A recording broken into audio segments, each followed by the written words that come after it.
बंदी छोड़ सतगुरु रामपाल जी परमेश्वर जी की जय हो। परमपिता परमात्मा सारी सृष्टि के रचनहार, कुल मालिक, असंख्य ब्रह्मांडों के स्वामी, जगत गुरु, तीनों लोकों में प्रवेश करके सबका भरण पोषण करने वाले राजाधिराज, आत्माधार, नाथों के नाथ, देवों के देव महादेव, सर्वेश्वर महेश्वर, मृत्युंजय, अजरो अमर, आदि अनादि सनातनी प्रभु, जगत पिता जगदीश्वर, श्री श्री 1008 की उपाधि के वास्तविक अधिकारी, अकाल मूर्त शब्द स्वरूपी राम वासुदेव, सर्वगतम ब्रह्म, परम पूज्य, प्रथम पूज्य, परम संत, परम पुरुष, परम धनी, परम दयालु, सत्य कबीर, हक्का कबीर, अल्लाहु कबीर, अल्लाहु अकबर, बाखबर, अल्लाह ताला, जगत के तारणहार, जगत के मुक्तिदाता, जगत के जगन्नाथ, हारे के सहारे, हिंदुओं के राम, मुसलमानों के अल्लाह, सिखों के वाहिगुरु, ईसाइयों के मसीह, दया के सागर दयानिधि, करुणा के सागर करुणानिधि, स्वयंभू परिभू, संकट मोचन, कष्ट हरण, मंगल करण, दुख भंजन, अविगत कबीर, निर्विकार निर्विषम परमात्मा, अलय अलेख सतगुरु, आदि अनादि सतगुरु, असली मर्यादा पुरुषोत्तम, असली राम, असली कृष्ण, असली घनश्याम, असली मुरारी, राजाओं के राजा, महाराजाओं के महाराजा, शहंशाहों के शहंशाह, सम्राटों के सम्राट, भगवानों के भगवान, अल्लाहों के अल्लाह, प्रभुओं के प्रभु, मसीहाओं के मसीह, सच्चे वाहिगुरु, बाबाओं के बाबा, पीरों के पीर, सेठों के सेठ, जगत सेठ, सावलसा सेठ, सर्वगुण संपन्न, अनंत कोटि कलाओं के स्वामी, अनंत कोटि ब्रह्मांडों के नायक, योगियों में महायोगी, ध्यानियों में महाध्यानी, सिद्धों में परम सिद्ध, ज्ञानियों में तत्व ज्ञानी, ब्रह्म ज्ञानी, महाज्ञानी, परम ज्ञानी, सर्वश्रेष्ठ ज्ञानी, विज्ञानी, युवा कबीर, समरथ कबीर, असमवात, अमित ओजा, सच्चे रहनुमा, करीम अल्लाह, सुभान अल्लाह, दुनिया के अंतिम पैगंबर, 8 सितंबर 1951 से गांव धनाना, जिला सोनीपत, हरियाणा, भारतवर्ष की पावन भूमि पे प्रकट रियल कल की भगवान श्री नारायण साकार हरि, श्री बाबा साहेब नूर अनंत परमात्मा, संत श्रोमणी सतगुरु रामपाल जी परमेश्वर जी के चरण कमल में साध संगति से जुड़े हुए देश विदेश से आप और हम सभी सत्सेवक भाई बहनों का अनंत कोटि दंडवत प्रणाम। सत्साई भाई और बहनों, दया परमपिता परमेश्वर जी की, सारी सृष्टि के मालिक सतगुरु रामपाल जी भगवान की, जिनके विशेष आशीर्वाद से, शुभ आशीर्वाद से, उन्हीं के कर कमल से लिखित पवित्र पुस्तक जीने की राह के ऊपर वीडियो बनाने की श्रृंखला जारी है। प्रत्येक वीडियो में आप और हम सभी भगत भाई बहनों को भक्ति मार्ग से संबंधित बहुत सारी बातें सुनने और जानने को मिल रही हैं। जो भगत भाई बहन सतगुरु रामपाल जी परमेश्वर जी से जुड़ना चाहते हैं, उनको भी अध्यात्म से संबंधित बहुत अच्छी अच्छी बातें सुनने को मिल रही हैं। तो भाई और बहनों, वीडियो बनाने की श्रृंखला में आज हमारा ये 19वें नंबर का वीडियो है। और आज की वीडियो में गुरुदेव भगवान ने बताया कि नाम दीक्षा लेने के बाद, सतगुरु के सतज्ञान को आत्मसात करने के बाद, भक्ति मार्ग पर कदम रखने के बाद भगत का स्वभाव कैसा होना चाहिए। क्योंकि नाम दीक्षा लेने के बाद भगत के नाम के साथ उसके गुरु का नाम जुड़ जाता है। अगर भगत की महिमा होगी तो उसके गुरु की महिमा होगी, अगर भगत की बेइज्जती होगी तो उसके गुरु की बेइज्जती होगी। इसलिए उपदेश लेने के बाद भगत ने किस प्रकार से अपने आचार विचार व्यवहार को बदलना चाहिए, अपनी क्रियाओं को बदलना चाहिए, किस प्रकार से अपने स्वभाव में परिवर्तन लेकर आना चाहिए। लोग देखें, सुने, बातें करें तो हमारा सीना गर्व से चौड़ा हो जाना चाहिए। जब लोग कहें कि देखो वो जा रहे सतगुरु रामपाल जी के भगत है। भाई भगत हो तो ऐसे, भाई स्वभाव हो तो इनके जैसा। कितनी गालियां दे लो, कितना ही उल्टा सीधा बोल लो, बंदे के असर ही नहीं पड़ता है, जड़ बन के खड़ा हो जाता है, पत्थर बन जाता है। और भाई ज्ञान की बातें बताता है, किसी के साथ ना फालतू में उठता ना बैठता, ना कोई गंदी राजनीति करता, ना फालतू में अपना समय बर्बाद करता, ना समाज से फालतू की यारी दोस्ती रिश्तेदारी निभाता है। भाई अपने मतलब से मतलब रहता है, अपनी भक्ति करता है और आराम से प्यार प्रेम से रहता है, ना किसी को दुख देता है, ना किसी को परेशान करता है, और सबको इज्जत से बोलता है, प्यार प्रेम से बोलता है। तो ये स्वभाव हो जाना चाहिए सतगुरु रामपाल जी के भक्तों का उपदेश लेने के बाद। क्योंकि हमारी हर क्रिया में फिर हमारे गुरुदेव भगवान का नाम जुड़ जाता है। कल को यदि हमने कोई कुकर्म किया, किसी के साथ लड़ाई झगड़ा किया, तो लोग सीधा यही कहेंगे कि देख वो रामपाल का भगत है, वो रामपाल को भगत है। बेइज्जती हमारे गुरुदेव की। तो वो भगत तो नरकगामी होगा, फिर नरकगामी, जिसकी किसी भी ऐसी क्रिया के कारण उसके गुरु को अपशब्द कहे। इसलिए हमने बहुत ही विचार करके भक्ति मार्ग पर आगे बढ़ना है और अपनी हर क्रियाओं को तथा अपने स्वभाव को चेंज करना होगा। तो आज की वीडियो में गुरुदेव ने हमें समझाया है कि भगत का स्वभाव कैसा हो। पवित्र पुस्तक जीने की राह, वीडियो नंबर 19, पेज नंबर 144। भगत का स्वभाव कैसा हो। अनुराग सागर के पेज नंबर 6 से वाणी नंबर 7 से 17। धर्मदास वचन, यानी धर्मदास जी ने जब कबीर परमात्मा उनको गुरु रूप में मिले, ज्ञान समझाया, तो धर्मदास जी ने पूछा कि हे गुरुदेव, हे परमेश्वर, भगत का स्वभाव कैसा होना चाहिए, भगत ने अपने जीवन में कैसा होना चाहिए। तो कबीर परमात्मा जी ने, जो कि धर्मदास जी के सतगुरु थे, उन्होंने क्या बताया। मर्तक भाव प्रभु कहो बुझाई, जाते मन की तपनी नशाई। हे परमात्मा, हे गुरुदेव भगवान, हमें बताइए कि मर्तक भगत के क्या लक्षण होते हैं, भगत को किस प्रकार से मर्तक भाव में आना चाहिए। के ही विधि मर्तक हो ये जीवन, कहो विलोय नाथ अमृत धन। कबीर वचन मर्तक के दृष्टांत उदाहरण। धर्मदास ये कठिन कहानी, गुरु गमते कोई बिरले जानी। कि हे धर्मदास, मेरे से उपदेश लेने के बाद मृतक भाव में आना, यानी भगत को जीवित ही मार लेना, जीवित ही मर जाना, यानी संसार से विमुख हो जाना, केवल भक्ति और भगवान के प्रति समर्पित होना, उसको कहते हैं जीवित ही मर जाना, मृतक भाव। कहते हैं धर्मदास, ये बहुत कठिन कहानी है।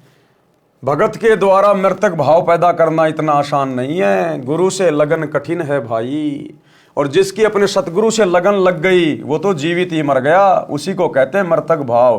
क्योंकि जिसकी सतगुरु से लगन लग जाएगी, तो सतगुरु से लगन तभी लगेगी जब संसार से उसकी लगन हटेगी, और संसार से लगन हटना ही जीवित मरना है। तो कहते हैं सीधा सा फॉर्मूला है, आप अपने गुरु जी से लगन लगा लो। गुरु जी से लगन लगा लेने का मतलब अपने गुरु जी के भगत वाले जीवन को ध्यानपूर्वक देख लो। हमारे गुरुदेव ने जो एक भगत का जीवन हमें जी के दिखाया, 17 फरवरी 1988 से सन 1994 तक, 6 वर्ष तक, तो हमारे गुरुदेव किस प्रकार से रहे अपने भगत वाले जीवन में, हमने भी वैसा ही भगत बनने का प्रयास करना है। और वैसा ही भगत बनेंगे तो हमारी बात बनेगी, तभी हम मर्तक भाव में आएंगे। तो भक्ति मार्ग में आने के बाद हमारे गुरुदेव ने कभी कोई सांसारिक चौंचले नहीं किए। सबसे पहली बात, हमारे गुरुदेव कभी भी किसी शादी में, रिश्तेदारी में, जन्मदिन पे, मरण दिन पे, किसी भी फंक्शन में हमारे गुरुदेव कभी भी नहीं गए, कभी भी। हमारे गुरुदेव का कोई यार दोस्त नहीं है, कोई यारी नहीं है किसी के साथ में। हमारे गुरुदेव ने कभी किसी के साथ में हंसी मजाक नहीं किया। हमारे गुरुदेव ने कभी भी मनोरंजन के लिए, पिकनिक के लिए, घूमने के लिए कभी भी कहीं बाहर नहीं गए। हमारे गुरुदेव ने कभी किसी से लड़ाई झगड़ा नहीं किया, मार पिटाई तो बहुत दूर की बात है। हमारे गुरुदेव ने कभी भी अपने भगत वाले जीवन में किसी के साथ में गुस्सा नहीं किया, वाद विवाद नहीं किया, लड़ाई झगड़ा नहीं किया। हमारे गुरुदेव ने कभी भी राजनीति नहीं करी, ना कभी हमारे गुरुदेव वोट डालने गए, ना कभी किसी राजनेता की रैली में गए, ना किसी राजनीतिक पार्टी को सपोर्ट किया। ना हमारे गुरुदेव ने कभी कोई गेम खेला, ना किसी के लिए कोई स्टेडियम बनवाया। ना हमारे गुरुदेव ने कोई सामाजिक यारी दोस्ती निभाई, कभी किसी समाज की मीटिंग में नहीं गए, किसी भी समाज की धर्मशाला नहीं बनवाई। हमारे गुरुदेव ने कोई जाति वाली सामाजिक प्रथा को नहीं निभाया। हमारे गुरुदेव ने बाहर जा जाके कभी भी अनुपासकों के लिए कोई भंडारे नहीं लगाए। हमारे गुरुदेव ने कभी भी कोई दातों का कैंप नहीं लगाया, आंखों का कैंप नहीं लगाया, देह दान का, रक्तदान का कैंप नहीं लगाया।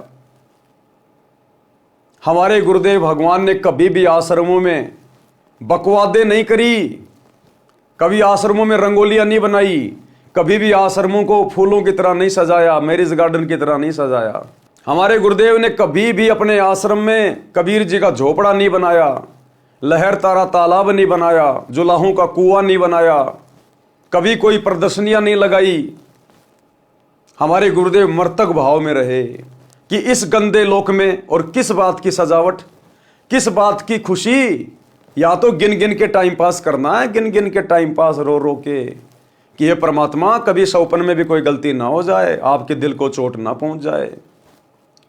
तो हमने उसी भाव से जीना पड़ेगा, अपने जीवन को ढालना पड़ेगा। मर्तक यानी आपने कभी भी सतगुरु रामपाल जी के जीवन में, जब से आप उनको जानते हो, आपने कभी भी उनको सामाजिक भाव में नहीं देखा, सांसारिक भाव में नहीं देखा, व्यर्थ में घूमते फिरते नहीं देखा।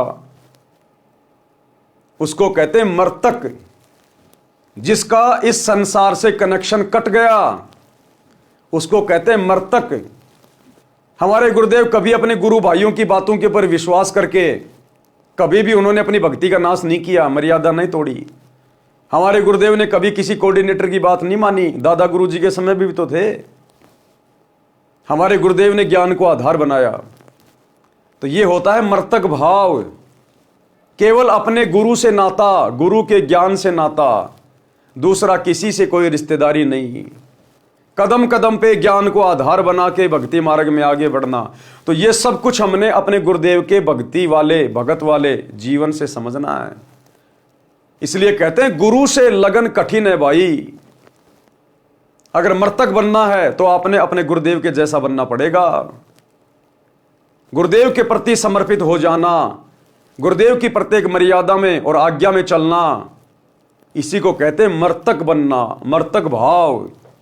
तो क्या कहा कबीर परमेश्वर जी ने धर्मदास जी से, धर्मदास ये कठिन कहानी कि धर्मदास मर्तक भाव पैदा करना भाई बहुत कठिन कार्य है, ऐरी गैरी आत्माओं के बस की बात नहीं है।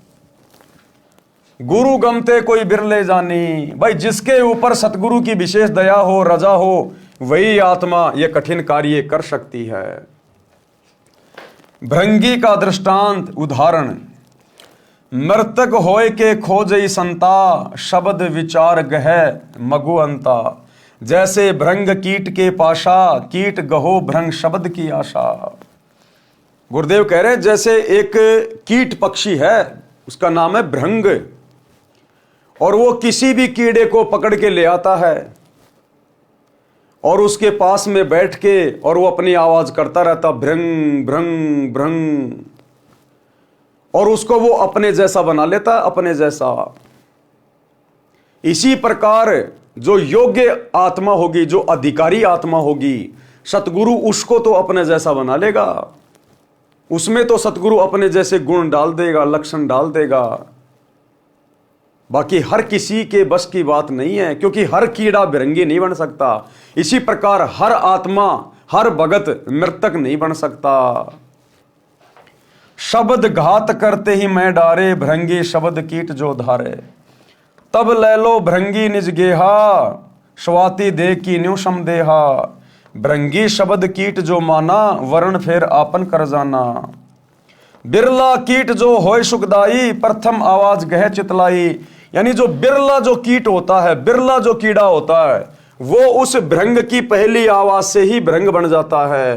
अर्थात जो योग्य भगत होता है, सुयोग्य भगत होता है, वो तो सतगुरु की पहली चोट से ही भगत बन जाता है। सतगुरु के संकेतों को समझने लग जाता है। सतगुरु को ज्यादा प्रयास नहीं करना पड़ता उस भगत को अपने जैसा बनाने के लिए। बिरला कीट जो होय सुखदाई, प्रथम आवाज गह चितलाई। कोई दूजे कोई तीजे माने, तन मन रहित शब्द हित जाने। भृंगी शब्द कीट ना गही, तो पुनि कीट आश्रय रही। एक दिन कीट गहेसी भृंग भाषा, वर्ण बदले पूर्व आशा। मर्तक के और दृष्टांत अनुराग सागर के पेज नंबर 7 से वाणी नंबर 7 से 20। सुनहु संत यह मर्तक सुभाऊ, बिरला जीव पीव मगधाऊ। और सुनहु मर्तक का भेवा, मर्तक होय सतगुरु पद सेवा।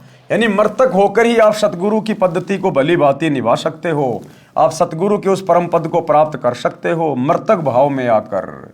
ये मान बड़ाई अहंकार, जाटों से गले में माला डलवा के घूमना, 2 कोडी के राजनेताओं की रैलियों में धक्के खाना, अपने स्वार्थों में लिप्त होकर गांव वालों के लिए स्टेडियम बनाना, भक्तों को लूटने ठगने के लिए आश्रम को मनोरंजन का केंद्र बनाना, वो कभी भी मर्तक भाव में नहीं आ सकते।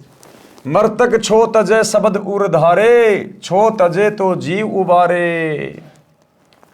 पृथ्वी का दृष्टांत फिर परमेश्वर ने बताया कि जिस प्रकार धरती, पृथ्वी, चाहे उसको कोई खोदो, चाहे कोई गड्ढा करो, चाहे कोई गंदगी डालो, चाहे कोई लैट्रिन डालो, पृथ्वी कभी कुछ नहीं बोलती, चसकती भी नहीं है। तो इसी प्रकार भगत को चाहे कोई इज्जत दे, चाहे कोई बेइज्जती करे, चाहे कोई अच्छा बोले, चाहे बुरा बोले, भगत के ऊपर कोई असर नहीं होना चाहिए।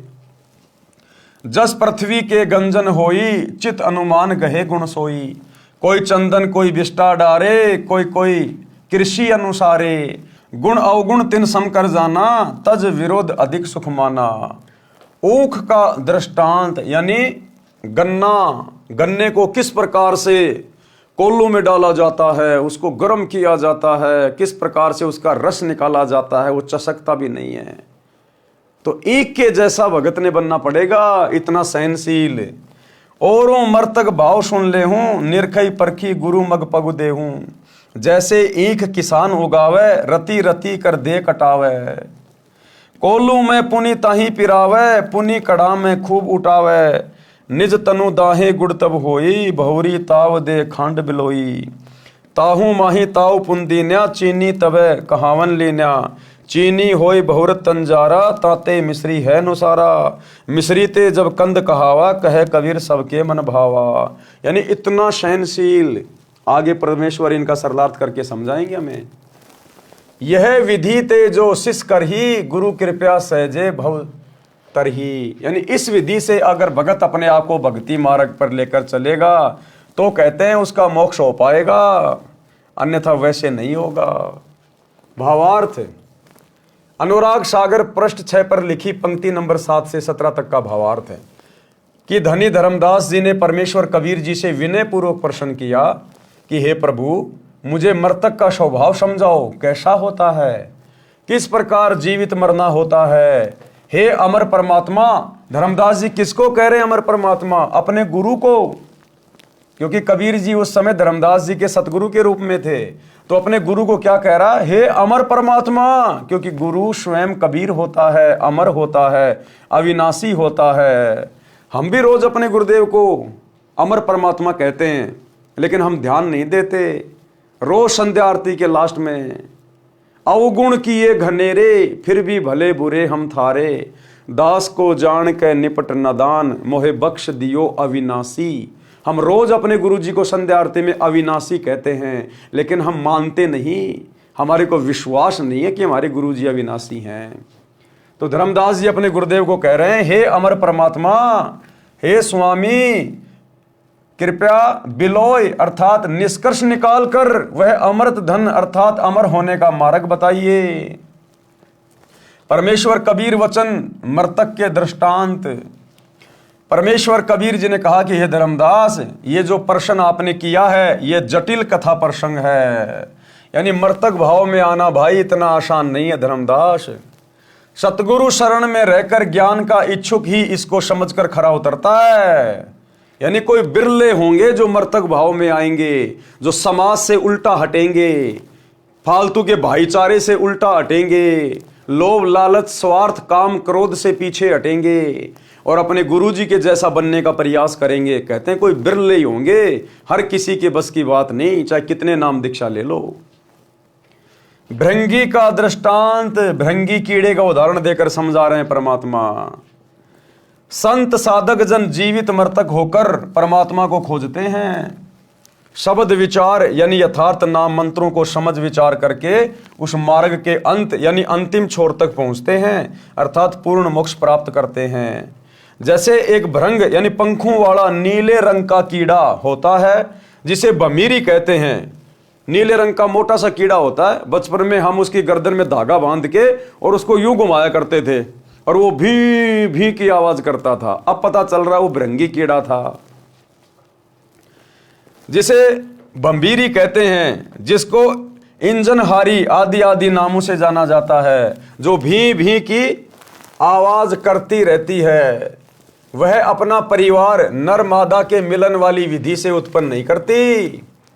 वह एक कीट यानी कीड़े विशेष के पास जाती है, उसके पास अपनी भी भी की आवाज करती है।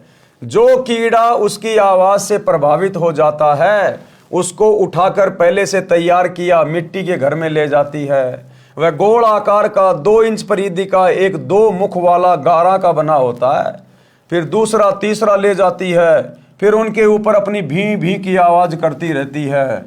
फिर ओस के जल को अपने मुख से लाकर उन कीटों के मुख में डालती है। उस बंबीरी यानी भृंग की बार बार आवाज को सुनकर वह कीट उसी रंग का हो जाता है तथा उसी तरह पंख निकल आते हैं। यानी वो बंबीरी, वो भृंगी जिसको अपने जैसा बनाती है, वो कोई अन्य कीड़ा होता है, उसकी प्रजाति का नहीं होता। क्योंकि वो बंबीरी कभी भी नर और मादा से बच्चे पैदा नहीं करती। वो अपनी भी की आवाज से अपने जैसे उनको बना लेती है।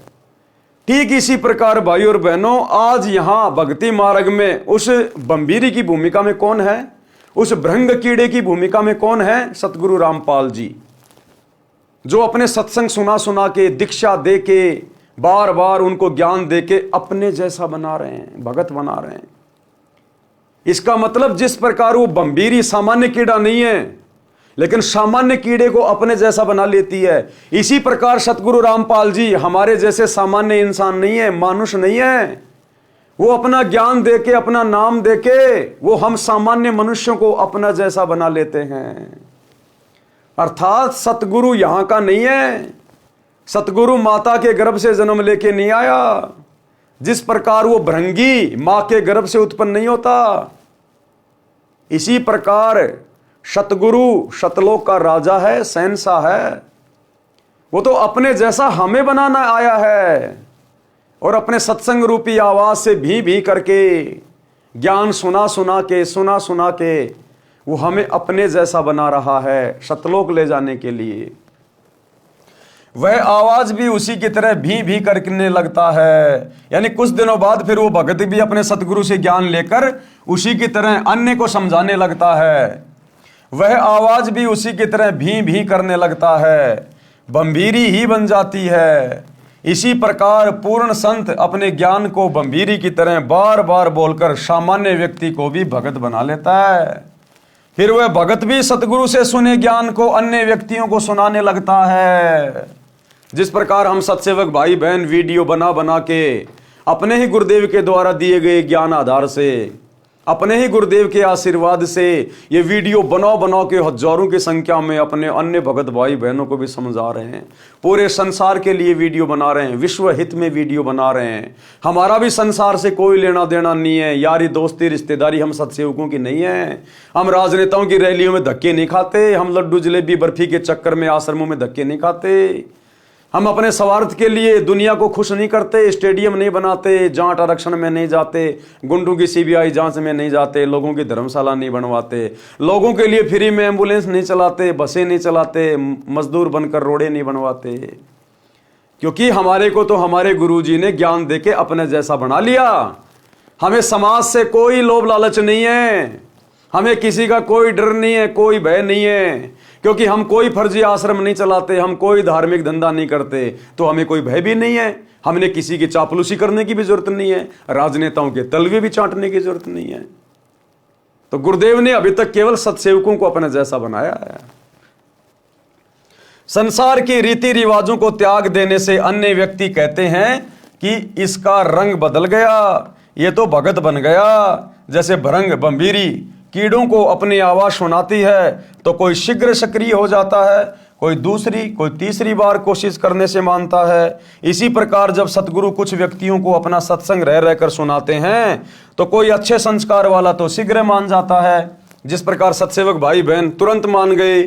कोई 1-2 बार फिर सत्संग सुनकर मार्ग ग्रहण कर लेता है, दीक्षा ले लेता है। कुछ कीट ऐसे होते हैं जो कई दिनों के पश्चात अपना स्वभाव बदलते हैं। यदि वह कीट भृंगी नहीं बना है और उस भृंग कीट की शरण में रहा है तो अवश्य एक दिन परिवर्तन होगा।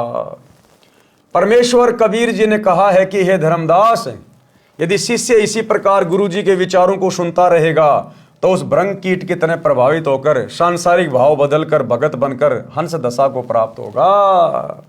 लेकिन भाई और बहनों, यहां तो 30-30 साल से सतगुरु की शरण में रहने के बाद भी भगत नहीं बदल रहे। उनका वही स्वभाव, वही विचार, वही गंदी राजनीति के शौकीन। केवल सत्सेवकों पे दया हुई है पूज्य गुरुदेव भगवान की। ये परमात्मा उसी कीड़े को अपने जैसा बनाता है जो कीड़ा उस लायक होता है। पृष्ठ 7 से पंक्ति 7 से 20 तक का भावार्थ। कबीर जी ने कहा है, हे संतो। कौन कबीर जी? सतगुरु रामपाल जी कबीर जी। कबीर जी ने कहा है, हे संतो सुनो, ये मृतक का स्वभाव इस प्रकार कोई बिरला जीव ही अनुसरण करता है। गुरुपद सेव बिरला कोई, जहां पर कृपया साहिब की होई। कोई बिरला भगत ही होगा जो अपने सतगुरु के जैसा बनने का प्रयास करेगा। दास गरीब कहे नर लोई, सतगुरु को चीन बिरला कोई। इस प्रकार कोई बिरला जीव ही अनुसरण करता है। वह पीव यानी परमात्मा को प्राप्त करने का मग यानी मार्ग प्राप्त करता है। उपरोक्त यानी भ्रंग वाले उदाहरण के अतिरिक्त और सुनो मृतक का भाव, जिससे मृतक यानी जीवित मृतक होकर सतगुरु के पद यानी पद्धति के अनुसार साधना करता है। पृथ्वी का उदाहरण, जैसे पृथ्वी में सहनशीलता होती है, इसी प्रकार पृथ्वी वाले गुण को जो ग्रहण करेगा वह जीवित मृतक है और वही सफल होगा। पृथ्वी के ऊपर कोई बिष्टा यानी टट्टी करता है, डालता है, कोई खेती करता है तो कोई चीर फाड़ करता है, कोई धरती पूजन करता है। पृथ्वी गुण अवगुण नहीं देखती, जिसकी जैसी भावना है वह वैसा ही करता है। यह विचार करके धरती विरोध न करके सुखी रहती है। इसी प्रकार भगत के साथ में, चाहे परिवार में, चाहे समाज में, चाहे काम धंधा करता है, वहां पे कोई कैसा ही व्यवहार क्यों ना करो, भगत को कितना ही ओछा मंदा क्यों ना बोले, भगत की कोई कितनी हंसी मजाक क्यों ना करे, कोई भगत का कितना सम्मान क्यों ना करे, ना वो सम्मान पाकर खुश होता है और ना किसी की गालियां खाकर भगत दुखी होता है। वो समभाव में रहता है, समभाव, लाभ में, हानि में, दुख में, खुशी में। भगत के ऊपर कोई असर नहीं पड़ता, क्योंकि भगत इस गंदे संसार की वास्तविकता से परिचित हो जाता है अपने गुरु जी के ज्ञान से, कि यहां पर मैं खुश हूं किस बात पे, यहां मैं खुशी मनाऊं किस बात की। इसलिए फिर भगत के ऊपर कोई असर नहीं पड़ता, क्योंकि वो मर्तक हो जाता है, मर्तक भाव में आ जाता है। अब मरने के बाद इंसान को चाहे कोई जलाओ, चाहे कोई उसकी पूजा करो, चाहे कोई उसको जमीन में गाड़ो, वो कुछ नहीं बोलता है। इसी प्रकार जब भगत अपने गुरु जी के ज्ञान को आधार बनाकर मर्तक भाव में आ जाएगा, तब परमात्मा उस भगत को आगे की यात्रा पे सफल करने के लिए आगे की शिक्षा और दीक्षा देता है। भावार्थ है कि जैसे जमीन सहनशील है, वैसे ही भगत का स्वभाव होना चाहिए। चाहे कोई गलत कहे कि ये क्या कर रहे हो, यानी अपमान करे, चाहे कोई सम्मान करे, अपने उद्देश्य पर दृढ़ रहकर भगत सफलता प्राप्त करता है। जैसे हम सत्सेवक भाई बहन, हमें हकीकत का पता है, हमें जड़ का पता है, सच्चाई का पता है, अपने गुरुदेव के मिशन का पता है। इसलिए हमारे खुद के भगत भाई बहन रात दिन हमारे पीछे पड़े रहते हैं। सतलोक आश्रम वाले हमारे ऊपर मुकदमे करवा रहे हैं, हमें जेल में भिजवा रहे हैं, हमारे को गालियां निकलवाते हैं, साथ संगतियों में आके मार पिटाई करते हैं, पता नहीं क्या क्या बोलते हैं, तुम गुरुद्रोही हो, गंदे नाले के कीड़े हो, नरक में जाओगे, फलाना दिखना। लेकिन हम मतवालों के ऊपर कोई असर नहीं पड़ता, कोई असर नहीं पड़ता। गुरुदेव कहते हैं, बेटा जब हाथी चलता तो कुत्ते हजारों भौंकते हैं, सैकड़ों भौंकते हैं, उस हाथी पे कोई असर नहीं पड़ता उन कुत्तों के भौंकने का। तो उसको कहते हैं मर्तक भगत। ईख यानी गन्ने का दृष्टांत। जैसे किसान ईख बीजता है, उस समय गन्ने के एक एक फुट के टुकड़े करके धरती में दबा देता है। ईख गन्ना बनने के पश्चात कोल्हू में पीड़ा जाता है, फिर रस को कड़ाहे में अग्नि की आंच में उबाला जाता है, तब गुड़ बनता है। यदि अधिक ताव गन्ने के रस को दिया जाता है तो वह खांड बन जाता है, जो गुड़ से भी स्वादिष्ट होती है, और अधिक ताव देने से चीनी बन जाती है, और भी अधिक गर्म किया जाता है तो मिश्री बन जाता है, फिर मिश्री से कंद बन जाता है। परमेश्वर कबीर जी ने कहा है कि हे धर्मदास, इस प्रकार यदि शिष्य भक्ति मार्ग में कठिनाई सहन करता है तो उतना ही परमात्मा का प्रिय बहुमूल्य होता चला जाता है। इस पवन दास के पीछे गुरुदेव के परिवार वाले, उनके बेटा बेटी, भाई बंधु, रिश्तेदार, कोऑर्डिनेटर कितने पीछे लगे। 10 साल से जीना हराम कर दिया, जीना हराम, मुकदमे करवा के देख लिए, जेल करवा के देख ली, मार पिटाई करके देख ली, जान से मारने का प्रयास कर लिया। धमकियों के तो सीमा नहीं, गालियां सुनाऊं तो तुम्हारे कानों के पर्दे फट जाएंगे। तो जितना इन्होंने मुझे दबाया, परेशान किया, उतना ही मेरे अंदर निखार आता चला गया, दृढ़ता आती चली गई सतगुरु के प्रति, भक्ति के प्रति। उतना ही मैं दृढ़ होता चला गया क्योंकि सतगुरु मेरे साथ साथ रहे। तो इसी प्रकार गुरुदेव हमें समझा रहे हैं कि आपके परिवार में, आपके गांव में या समाज में या रिश्तेदार हमें इस भक्ति मार्ग पर लगने के बाद चाहे हमारा कितना ही विरोध करें, कितना ही उल्टा सीधा बोलें, वो जितना हमें दुखी करने का प्रयास करें, हमने उतना ही दृढ़ता के साथ में संघर्ष करना है। उनको और अधिक अच्छा भगत बन के दिखाना है। अंत में उनको ये लगना चाहिए कि भाई हमने इस आदमी को बहुत दुखी किया, बहुत परेशान किया, लेकिन कभी इस आदमी ने हमारे को उफ तक नहीं कहा, कभी हमारे से लड़ाई झगड़ा करने का भी इसने प्रयास नहीं किया। अंत में आपके व्यवहार से उसके ऊपर वो छाप पड़नी चाहिए, वो असर पड़ना चाहिए आपके व्यवहार के कारण कि भाई भगत हो तो ऐसे। भाई एक दिन वो खुद ही शर्मिंदा हो जाएंगे अंत में, जब उनको ये ज्ञान समझ में आएगा। तो इस प्रकार से भाई और बहनों, दुनिया के दबाव से, प्रेशर से आप और हमने और अधिक दृढ़ होना चाहिए, संघर्ष की हिम्मत आनी चाहिए। क्यों? क्योंकि हम सत्य ज्ञान से जुड़े हैं, हम सतगुरु भगवान से जुड़े हैं। हमारा गुरु कोई ऐरा गहरा नथु बैरा नहीं है, कोई आचार्य शंकराचार्य नहीं है। हमारा गुरु सर्व सृष्टि का रचनहार है। तो कहते हैं सिर पर साई सत्य हैं, फिर तो को क्या भय रे। फिर डर किस बात का जब तेरा गुरु तेरा रक्षक बन के खड़ा है। फिर तो भगत ने आंख बंद करके आगे बढ़ना चाहिए। आगे गुरुदेव ने कबीर सागर के अनुराग सागर से कुछ वाणियों का समावेश किया है कि भगत किस प्रकार से मर्तक भाव में आता है। अनुराग सागर के पृष्ठ 8 तथा 9 का सारांश है कि साधक वही है जो अपनी सर्व इंद्रियों को संयम में रखता है, अपनी सभी इंद्रियों को संयम में रखता है। ये आंखें हमें गुरुदेव भगवान के दर्शन करने के लिए मिली हैं। इन आंखों को हमने अपने वश में रखना है। काल तो कोशिश करेगा इन आंखों से गंदी गंदी चीजें दिखाएगा, अश्लील चीजें दिखाएगा। मोबाइल खोलोगे आजकल पता नहीं क्या क्या आ जाता है, बिन बुलाए मेहमान की तरह। तो हमने संयम रखना है, हमने विचार करना है। ये काल का षड्यंत्र है जो मोबाइल में गंदी गंदी फिल्में आ रही हैं, नंगी नंगी फोटोएं आ रही हैं। ये काल का षड्यंत्र है। काल मुझे फंसाना चाह रहा है, मेरे मन को गंदा करना चाहता काल। तो तुरंत हमने विचार कर लेना चाहिए कि ये काल का षड्यंत्र है, हटा इसको, हटाओ। आंखों से केवल अपने गुरुदेव के सत्संग देखने हैं, कानों से सुनने हैं, अपने गुरुदेव के दर्शन करने हैं। जिव्या तो वाये भली जो रटे हरि को नाम, नहीं तो काट कर फेंक दो मुख में भलो ना चाम। इस जीव से हमने किसी को बुरा नहीं बोलना, कुवचन नहीं बोलने, झगड़ा नहीं करना, गालियां नहीं देनी।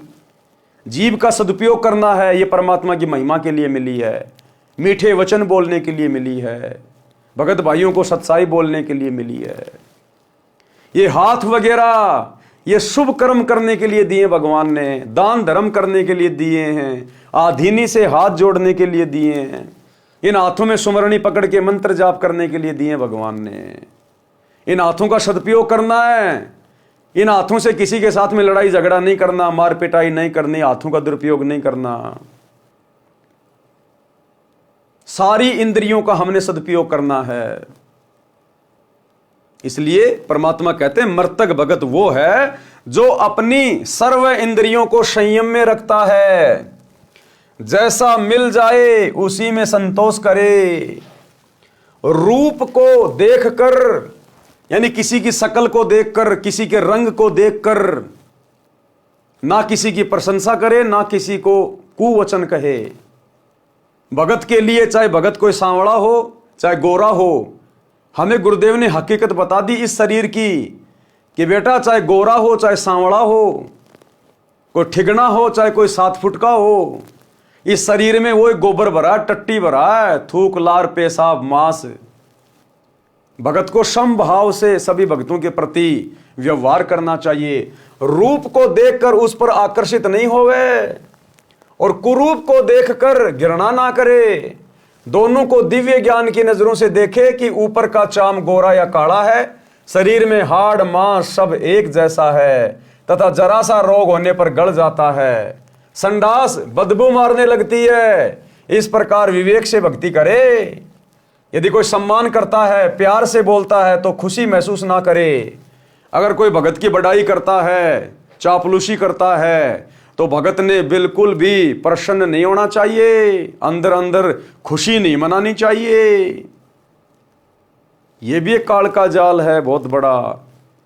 इसीलिए दास सभी भाई बहनों को बार बार कहता है कि मेरी कोई बड़ाई ना किया करो, कभी भी मुझे महत्व ना दिया करो, मुझे अच्छा सा नहीं लगता। जो मेरे गुरुदेव की बड़ाई करता है, मेरे गुरुदेव की प्रशंसा करता है, तो मेरा खून ऑटोमेटिक ही बढ़ जाता है। यदि कोई सम्मान करता है, प्यार से बोलता है, तो खुशी महसूस ना करें। यदि कोई कुबोल यानी कुवचन कहता है तो दुख ना माने, उनकी बुद्धि के स्तर को जानकर शांत रहें। तभी तो पिछले 10 साल से हम सत्सेवक भाई बहन सहन करते आ रहे हैं। साध संगतियों में आकर गुरुदेव के परिवार ने, इन कोऑर्डिनेटरों ने, आश्रम वाले भक्तों ने हमारे साथ में कितनी बदतमीजियां की, मार पिटाई, लड़ाई झगड़ा, पुलिस वालों को लेकर आ गए, पुलिस वालों को शराब पिला के भक्तों को पिटवा रहे हैं, मुकदमे करवा दिए, जेल में डलवा दिया, गालियों की सीमा नहीं। लेकिन किसी भी सत्सेवक भाई बहन के मुख से आपने एक भी गाली नहीं सुनी होगी, एक भी गाली। तो परमेश्वर अपने सत्सेवक बच्चों को धीरे धीरे साथ संगति से जोड़कर मर्तक भाव में ला रहे हैं। हमें उनकी बुद्धि के स्तर का पता है, इसलिए हम शांत हैं। उनकी बुद्धि के स्तर को जानकर शांत रहें। यदि कोई अच्छा भोजन, खीर खांड हलवा पूरी खिलाता है तो उसी कारण उसे प्रभावित ना हो, उसको उसका कर्म का फल मिलेगा। यदि कोई रूखा सूखा भोजन खिलाए तो उसको अधिक भाव से, प्रेम से खाना चाहिए। काम वासना, सेक्स को महत्व ना दें। क्या कह रहे हैं गुरुदेव? काम वासना यानी सेक्स को महत्व ना दें। बिल्कुल रिजेक्ट कर दिया परमात्मा ने। सबसे बड़ा रोग है, सबसे बड़ा रोग। कामी क्रोधी लालची, इनसे भक्ति ना होए, भक्ति करे कोई शूरमा, जात वर्ण कुल खोए। जिस दिन भगत साध संगति से जुड़ जाएगा और विषय वासना पे कंट्रोल कर लेगा, बिल्कुल दिल से त्याग देगा, उस दिन वो भगत सार नाम के योग्य होगा। उस दिन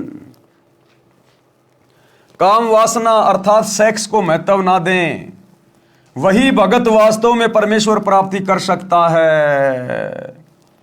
वही भगत वास्तव में परमेश्वर की प्राप्ति यानी सतलोक की प्राप्ति। कौन? जो काम वासना को बिल्कुल भी महत्व ना दे।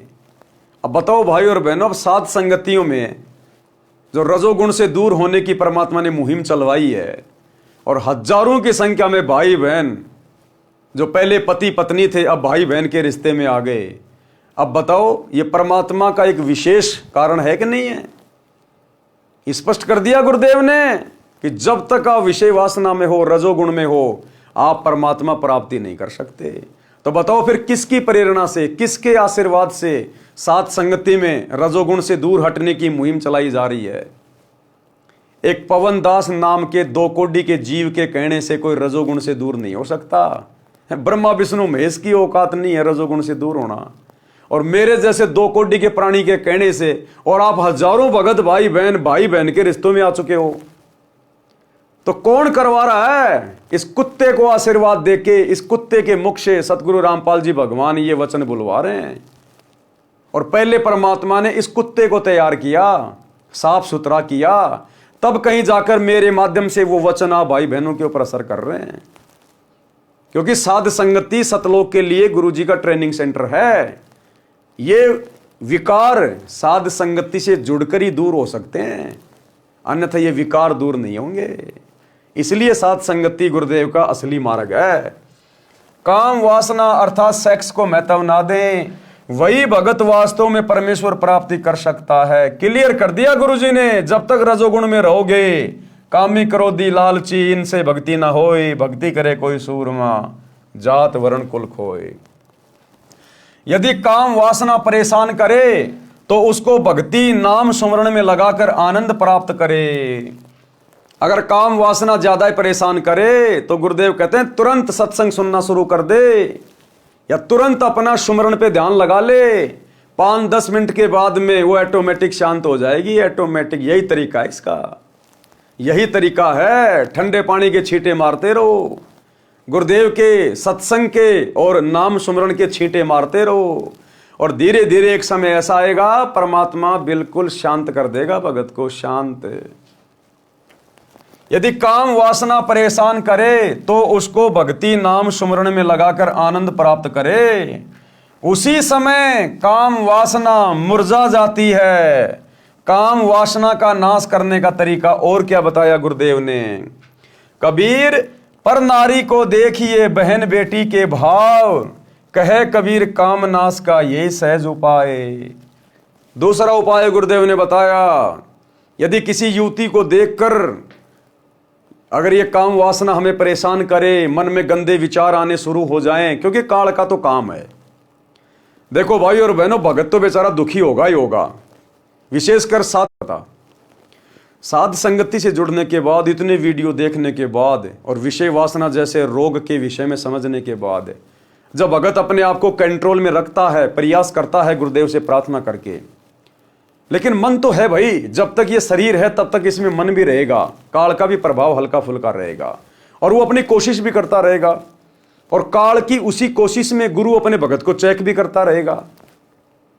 तो कभी कभार क्या होगा, किसी बहन बेटी को देखकर अचानक से, क्योंकि काल ऐसे ऐसे दृश्य दिखा देगा जो हम देखना नहीं चाहते, या वैसे भी कोई सुंदर बहन आ रही है तो मन की तो आदत है, ये आंखें जो है ना ये स्कैनर हैं, स्कैनर।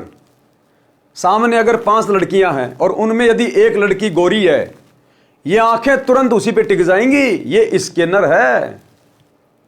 क्योंकि ये शरीर काल ने बनाया है, परमात्मा ने केवल इसके हाथ में आत्मा सौंपी थी। केवल हमारा जो ऊर्जा शरीर है ना, केवल दुर्गा के अंदर परमात्मा ने हम सभी आत्माओं को आत्मा के रूप में फिट किया था। ऊपर का बॉडी ये काल ने बनाया है और अपना एजेंट बैठा दिया मन। अब ये मन है बढ़वा, ये बढ़वागिरी करवाता है, ये कर्म फुड़वाता है। तो इसने आंखें ऐसे बना दी स्कैनर। कोई 5 गाड़ियां खड़ी हैं, एक बहुत अच्छी गाड़ी खड़ी है, महंगी चमचमा रही है, आंखें तुरंत उस पर जाके टिक जाएंगी। 20 प्रकार के सेव रखे हैं, लाल कौन सा है, बढ़िया कौन सा है, आंखें तुरंत उसके ऊपर जाके टिक जाएंगी। ये स्कैनर का काम करती हैं। तो इसी प्रकार कोई सुंदर बहन, कोई आकर्षक बहन आ रही है, माता बहन, तुरंत ये आंखें एक बार जाएंगी उधर, ना चाहते हुए भी, भगत की भी जाती हैं। ये बात अलग है कि तुरंत परमात्मा का तत्व ज्ञान दीवार बन के खड़ा हो जाता है कि भगत जी अपना काम नहीं है भाई, ये तो मन की बकवाद है। तो साथ संगति से जुड़ने के बाद जब भगत बेचारा प्रयास करता है विषय वासनाओं से दूर हटने के लिए, तो काल प्रेरणा से, मन के प्रभाव से कभी कभार इस प्रकार की यदि कोई हमारे सामने घटना हो जाए, अचानक से हमारा ध्यान यदि चला जाए, क्योंकि मन तो भटकाने का काम करेगा, तो भगत को बेचारे को दुख होता है, अंदर से बड़ा दुख होता है कि मैंने क्यों देखा। वो देखना नहीं चाहता, उसको अब अच्छा नहीं लग रहा, लेकिन वो मन कोशिश कर रहा है कि मैं इसको कोशिश करूं, इसको डगमग करने की। तो जैसे एकदम से नजर जाती है तो क्या होगा, अंदर से भगत दुखी होगा।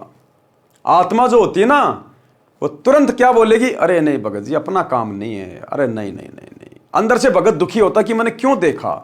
ऐसा महसूस होगा जैसे मेरा भक्ति बैलेंस डाउन होता जा रहा है, मेरा रिचार्ज खत्म हो गया उसको देखने मात्र से। भगत को बड़ा दुख होता है अंदर अंदर कि मैंने क्यों देखा, लेकिन वो भगत ने नहीं देखा, वो मन कोशिश कर रहा है भगत को डगमग करने की। तो परमेश्वर भी उसमें भगत की परीक्षा ले लेता है। फिर अगर मन ने कोशिश की, हमारी आंखें उधर गई, हमने देखा, और फिर हम मन लगा के देखने लग जाएं, हाँ भाई बहुत सुंदर है भाई, फिर हम गए काम से, फिर हम काम से गए। यदि हमारी आत्मा ने कोई विरोध नहीं किया और यदि हम मन की चाल में आके देखने लग गए, फिर हम गए काम से। इसका मतलब अभी आत्मा बहुत डाउन है, आत्मा बहुत डाउन है, मन तुम्हारा रिचार्ज है। तो जिस दिन सतगुरु की मर्यादाओं से हटकर ये काल हमसे कोई भी कैसा काम करवाए, प्रयास करे, और यदि हमारी आत्मा इसका विरोध करने लग जाए और आत्मा अंदर से दुखी हो कि ये क्यों हो रहा है, ऐसा नहीं होना चाहिए, गुरुजी ने मना कर रखा है, ये गलत बात है, तो समझो आप धीरे धीरे भगत बनने की प्रोसीजर में आगे बढ़ रहे हैं। आपके ऊपर सतगुरु के ज्ञान का असर हो रहा है, आपकी आत्मा रिचार्ज होके ऊपर उठ रही है, मन को रोक रही है, टोक रही है। तो ये पहचान होती है भाई और बहनों कि हमारी भक्ति चल रही है या फिर नहीं चल रही है। और कोई भी बकवाद वाला काम हो रहा है, कहीं कोई रागनी चल रही है, कोई फिल्मी गाना चल रहा है, हम भी पैर उठा के यूं करने लग गए। सामने से कोई बहन बेटी आ रही है, हम लगातार ही देखने लग गए। अरे पहली नजर तो जा सकती है, किसी पे भी जा सकती है, हमारी बस की बात नहीं है। अब देखना तो पड़ेगा, रोड पे चलेंगे तो कहते हैं पहली नजर इंसान की और दूसरी नजर फिर शैतान की। अगर पहली बार नजर गई और आत्मा ने कहा कि नहीं भगत जी क्या कर रहे हो, हटो यहां से, कुछ ही सेकंडों का काम होता है ये, जैसे देखा तुरंत नजरें हट जाएंगी हमारी, तुरंत गुरु जी का ज्ञान याद आ जाएगा। तो कहते हैं पहली नजर इंसान की, और यदि तूने उसमें इंटरेस्ट लेना शुरू कर दिया, दूसरी बार देखा, तीसरी बार देखा, मुड़ मुड़ के देखा उसकी ओर, फिर कहते हैं वो शैतान की नजर है, फिर काल का प्रभाव ज्यादा है। तो ये भगत का फॉर्मूला है अपने आप को चेक करने का। तो क्या कह रहे हैं गुरुदेव, उसी समय काम वासना मुरझा जाती है। कब? जब हम तुरंत गुरुदेव का सुमरण करने लग जाएं, कोई सत्संग सुनने लग जाएं। काम वासना नाश करने का अन्य तरीका, पर नारी को देखिए बहन बेटी के भाव, कहे कबीर काम नाश का ये सहज उपाय। जब भी मन बकवाद करे तो तुरंत सामने वाली को अपनी बहन या बेटी की दृष्टि से देखना चाहिए कि मेरे घर में भी तो मेरी माँ है, ऐसी तो है, इसके क्या कुछ अलग थोड़ी है। अरे इस बहन बेटी के कुछ अलग थोड़ी है, यही शरीर, यही स्तन, यही चेहरा, यही बाल, सब कुछ तो मेरी माँ के है, मेरी बहन के है, मेरी बेटी के है। जब घर में उनको देख के मेरे अंदर कोई आसक्ति नहीं आती, कोई विषय वासना नहीं जागती, तो ये भी तो मेरी बहन ही है। अरे हम सब सतलोक से तो आए हुए हैं, हम सब एक ही पिता की तो संतान हैं, ये भी तो मेरी बहन ही है। इस जन्म में नहीं हुआ तो क्या हुआ, सतलोक में तो मेरी बहन थी। इस जन्म से पहले ना जाने कितनी बार ये आत्मा मेरी बहन रह चुकी है, मेरी मां रह चुकी है। तो फिर गुरुदेव कहते हैं आपने इस भाव से भी इस मन पापी को रोकना चाहिए कि भैया सब एक जैसी हैं, ये भी मेरी बहन जैसी है, मेरी मां जैसी, इसमें क्या अंतर है बताओ। तो इस प्रकार से हमने थोड़ा प्रयास करना चाहिए। मोक्ष प्राप्ति का अन्य भाव, अनल यानी अलल पक्षी जैसा भाव। जैसे एक अनल पक्षी जिसको अलल पंख भी कहते हैं, आकाश में रहता था, अब नहीं रहता वो पक्षी। बहुत बड़ा बताया गुरुदेव ने, वो द्वापर युग तक था। उसके बाद में वातावरण में पोल्यूशन बहुत ज्यादा हो गया, जिस कारण से उसकी प्रजातियां नष्ट हो गई। वो हमेशा ऊपर आकाश में रहता था, उसके पंख बहुत बड़े बड़े बताए गुरुदेव ने, एरोप्लेन से भी बड़े बड़े पंख। वो एक बार अपने पंखों को फड़फड़ा के यूं कर लेता था तो कई दिनों तक वो वहीं पे स्थिर रहता था। वो तो परमात्मा की रजा है, मालिक ने जिसको जैसा कोई गुण दे रखा है वो तो वैसा ही होगा।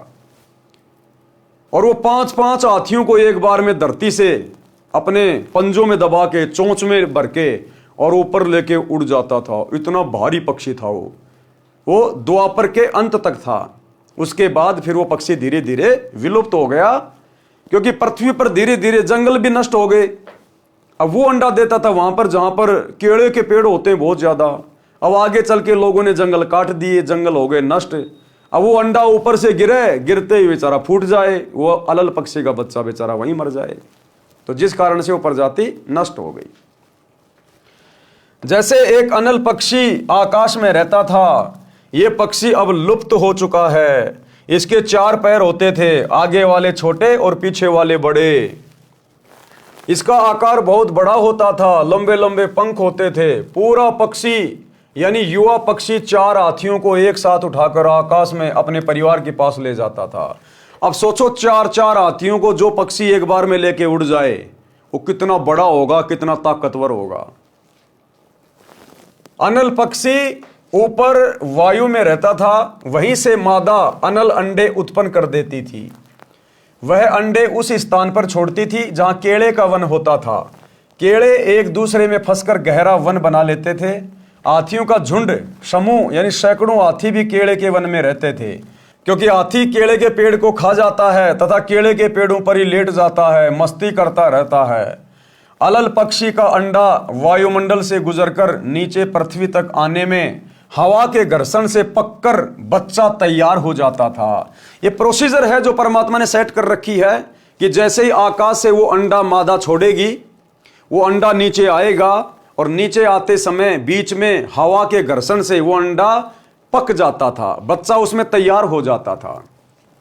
वह अंडा केले के पेड़ों के ऊपर गिरता था।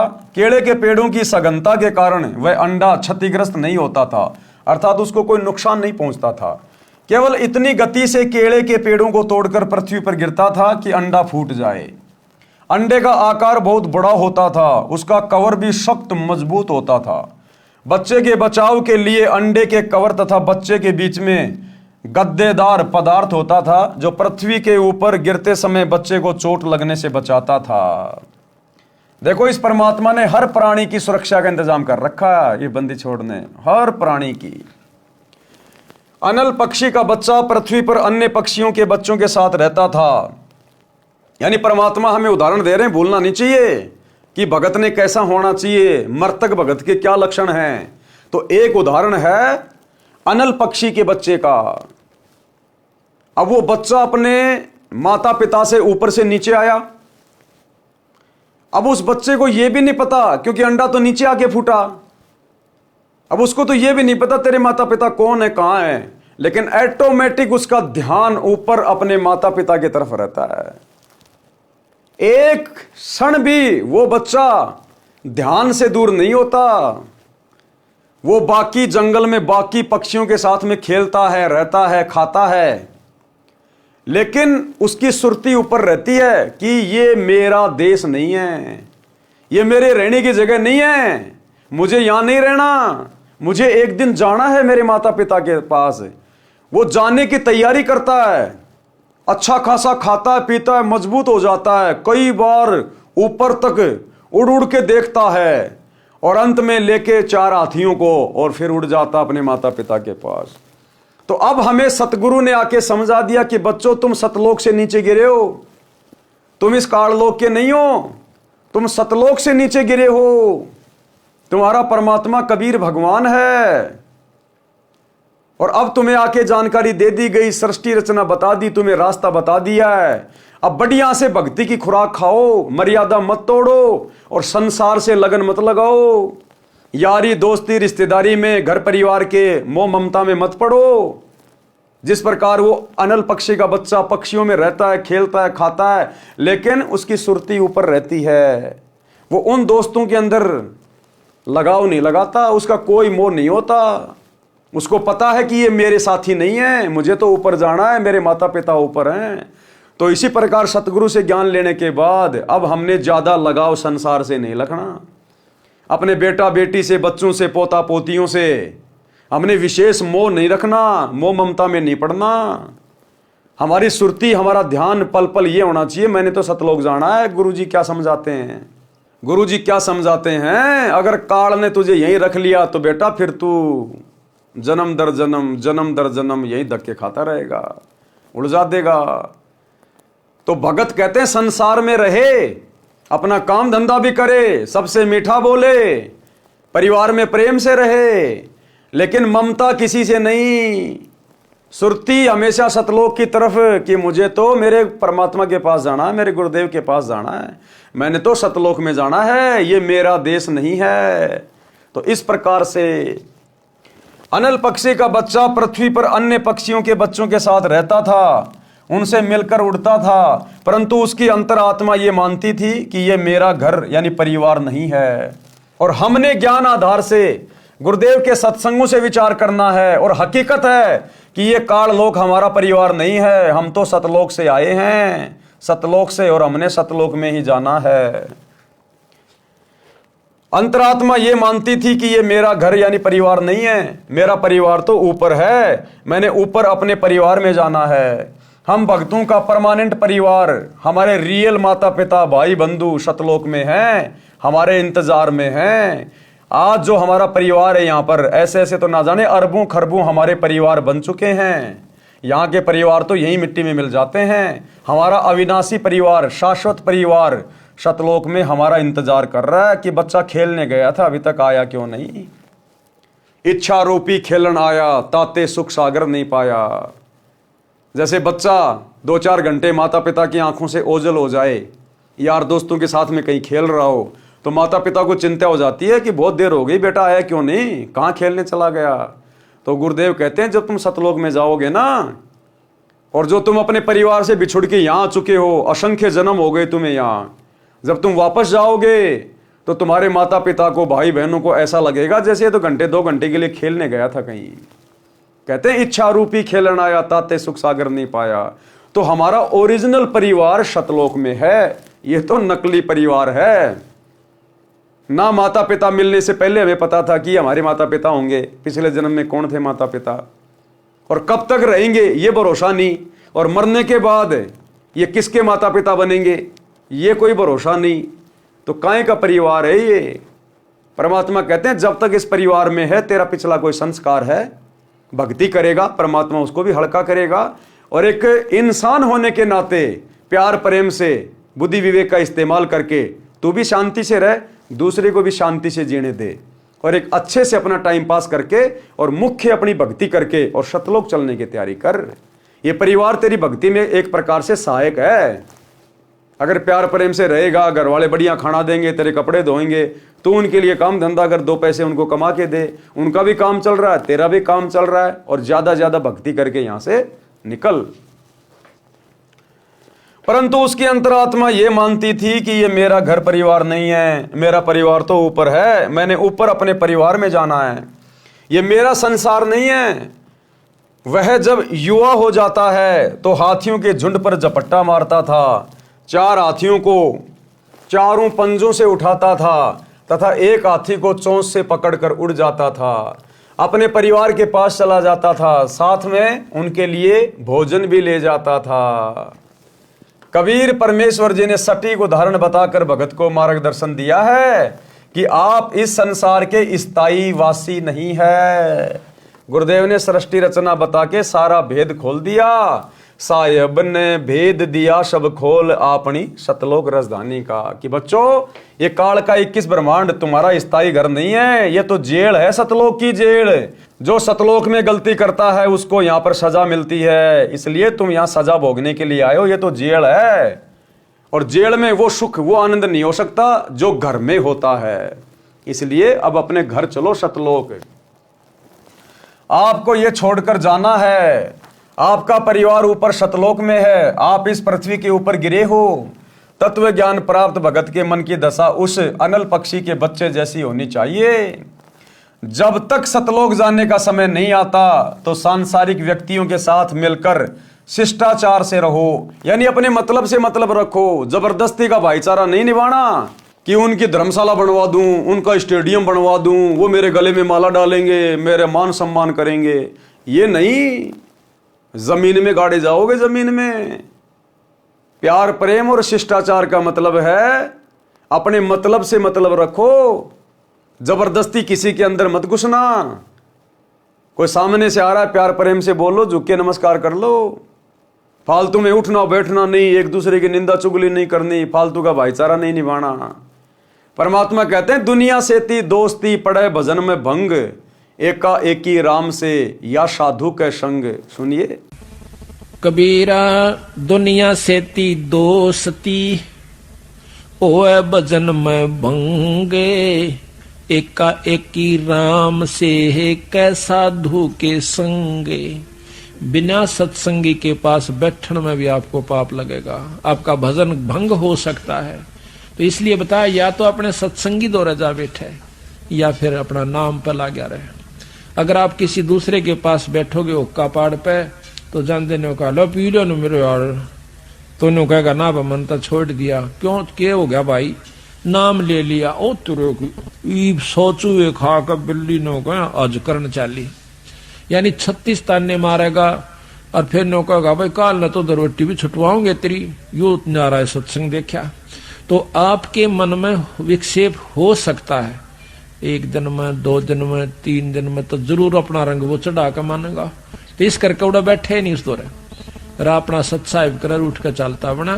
कोई प्रेमी दौरा बैठे, प्रेमी नहीं है तो अपनी कैसेट ला ले, कैसेट भी नहीं है तो अपना नाम सुमन लाग जा, खेत में चला जा, घूमे जा, भजन करें जा, अपना डोला पर कहंडे जा, वैसे बैठ कर ले जा, डेके में धूप में कोठड़े का गए अपनी चारपाई ना कर। तो कहते हैं कबीरा रसरी पाँव में के सोवै सुख चैन, यो श्वास नंगारा कूच का तेरा बाज रहा दिन रहने। तो इस प्रकार भाई और बहनों, हमने गुरुदेव के प्रत्येक वचन को आधार बनाकर और भक्ति मार्ग पे सावधानी से चलना है। चलते समय इनमें कोई लगाव नहीं रहना चाहिए। अब चलते समय लगाव तो उस समय नहीं बनेगा जब हम जीते जीव कोई विशेष लगाव नहीं बनाएंगे। कोई हमारा बेस्ट फ्रेंड नहीं होगा तो चलते समय बेस्ट फ्रेंड याद आएगा नहीं। भगत का कोई फ्रेंड होता ही नहीं। बच्चों में, बेटा बेटी में, पोता पोतियों में हमारा कोई विशेष मोह ममता नहीं होगी तो चलते समय कोई विशेष लगाव बनेगा नहीं। और बेटा बेटियों में उलझा रहा, उनको मास्टर हेडमास्टर बनाने की चिंता में लगा रहा, पोता पोतियों को चिपका के रहता है छाती से 24 घंटे, हाय मेरा लल्ला, हाय मेरा पिल्ला। भाई वो लल्ला पिल्ला अंत समय में यहीं पे उलझा के रख लेंगे। तेरी जिम्मेदारी है बुढ़ापे में उनको खिला, धूप में बैठ के आराम से। अब खिलाएगा नहीं तो तेरे को टुकड़े नहीं मिलेंगे, तो बस उनको खिला, वो मजदूरी कर, नौकरी कर, उनको चुम्मा चाटी ज्यादा मत कर, आवश्यकता से ज्यादा उनको सिर पे मत चढ़ा। ये लल्ला पिल्ला अंत में यही रोक के रख लेंगे। तो परमात्मा कहते हैं अपनी जिम्मेदारियों तक सीमित रहो, बाकी अपना सुरती अपने परमात्मा में रखो। चलते समय इनमें कोई लगाव नहीं रहना चाहिए। अपनी नाम सुमरण की कमाई तथा पुण्य धर्म की कमाई साथ लेकर उड़ जाना है। अपने परिवार के पास अपने निज घर सतलोक में जाना है। अनुराग सागर के पेज नंबर 152 का सारांश। इस पृष्ठ पर परमेश्वर ने शरीर के अंदर का गुप्त भेद बताया है। इस मानव शरीर में 72 नाड़ियां हैं, उनमें 3 ईड़ा, पिंगला, सुषमना मुख्य है, फिर एक विशेष नाड़ी है ब्रह्मरंध्र। परमेश्वर कबीर जी ने बताया है कि धर्मदास मन ही ज्योति निरंजन है। सारी बकवाद कौन करवाता है? मन। ये मन ही काल है, मन ही ज्योति निरंजन है। और मन के ऊपर कंट्रोल हो, यही सतगुरु चाहते हैं कि हम अपने मन पे कंट्रोल करें। जब मन पे कंट्रोल होगा तभी हम काम, क्रोध, लोभ, मोह, अहंकार वाली स्थिति से दूर हट सकते हैं। और इससे हटे बिना हम भगत नहीं बन सकते। और ये हटेगा गुरु को परमात्मा मानकर भक्ति करने से, गुरु के प्रति समर्पित होकर भक्ति करने से। परमेश्वर कबीर जी ने बताया है कि धर्मदास मन ही ज्योति निरंजन है। इसने जीव को ऐसे नचा रखा है जैसे बाजीगर बंदर को नचाता है। इस शरीर में 5 तत्व, 25 प्रकृति तथा 3 गुण काल के 3 एजेंट हैं। जीव को धोखे में रखते हैं। इस शरीर में काल निरंजन तथा जीव दोनों ही मुख्य भूमिका में हैं। काल निरंजन मन रूप में सब पाप करवाता है, पाप जीव के सिर रख देता है। अनुराग सागर के पेज नंबर 153 का सारांश। काल ने ऐसा धोखा कर रखा है कि जीव परमेश्वर को भूल गया है। लेकिन भाई हमें तो गुरुदेव ने समझा दिया।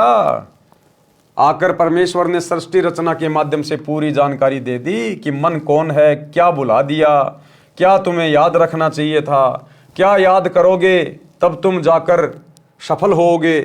मन कैसे पाप पुण्य करवाता है। मन ही काल कराल है, यह जीव को नचाता है। सुंदर स्त्री को देखकर उससे भोग विलास करने की उमंग मन में उठाता है। मन में गंदी भावना, अश्लील भावना कौन उठाता है? मन।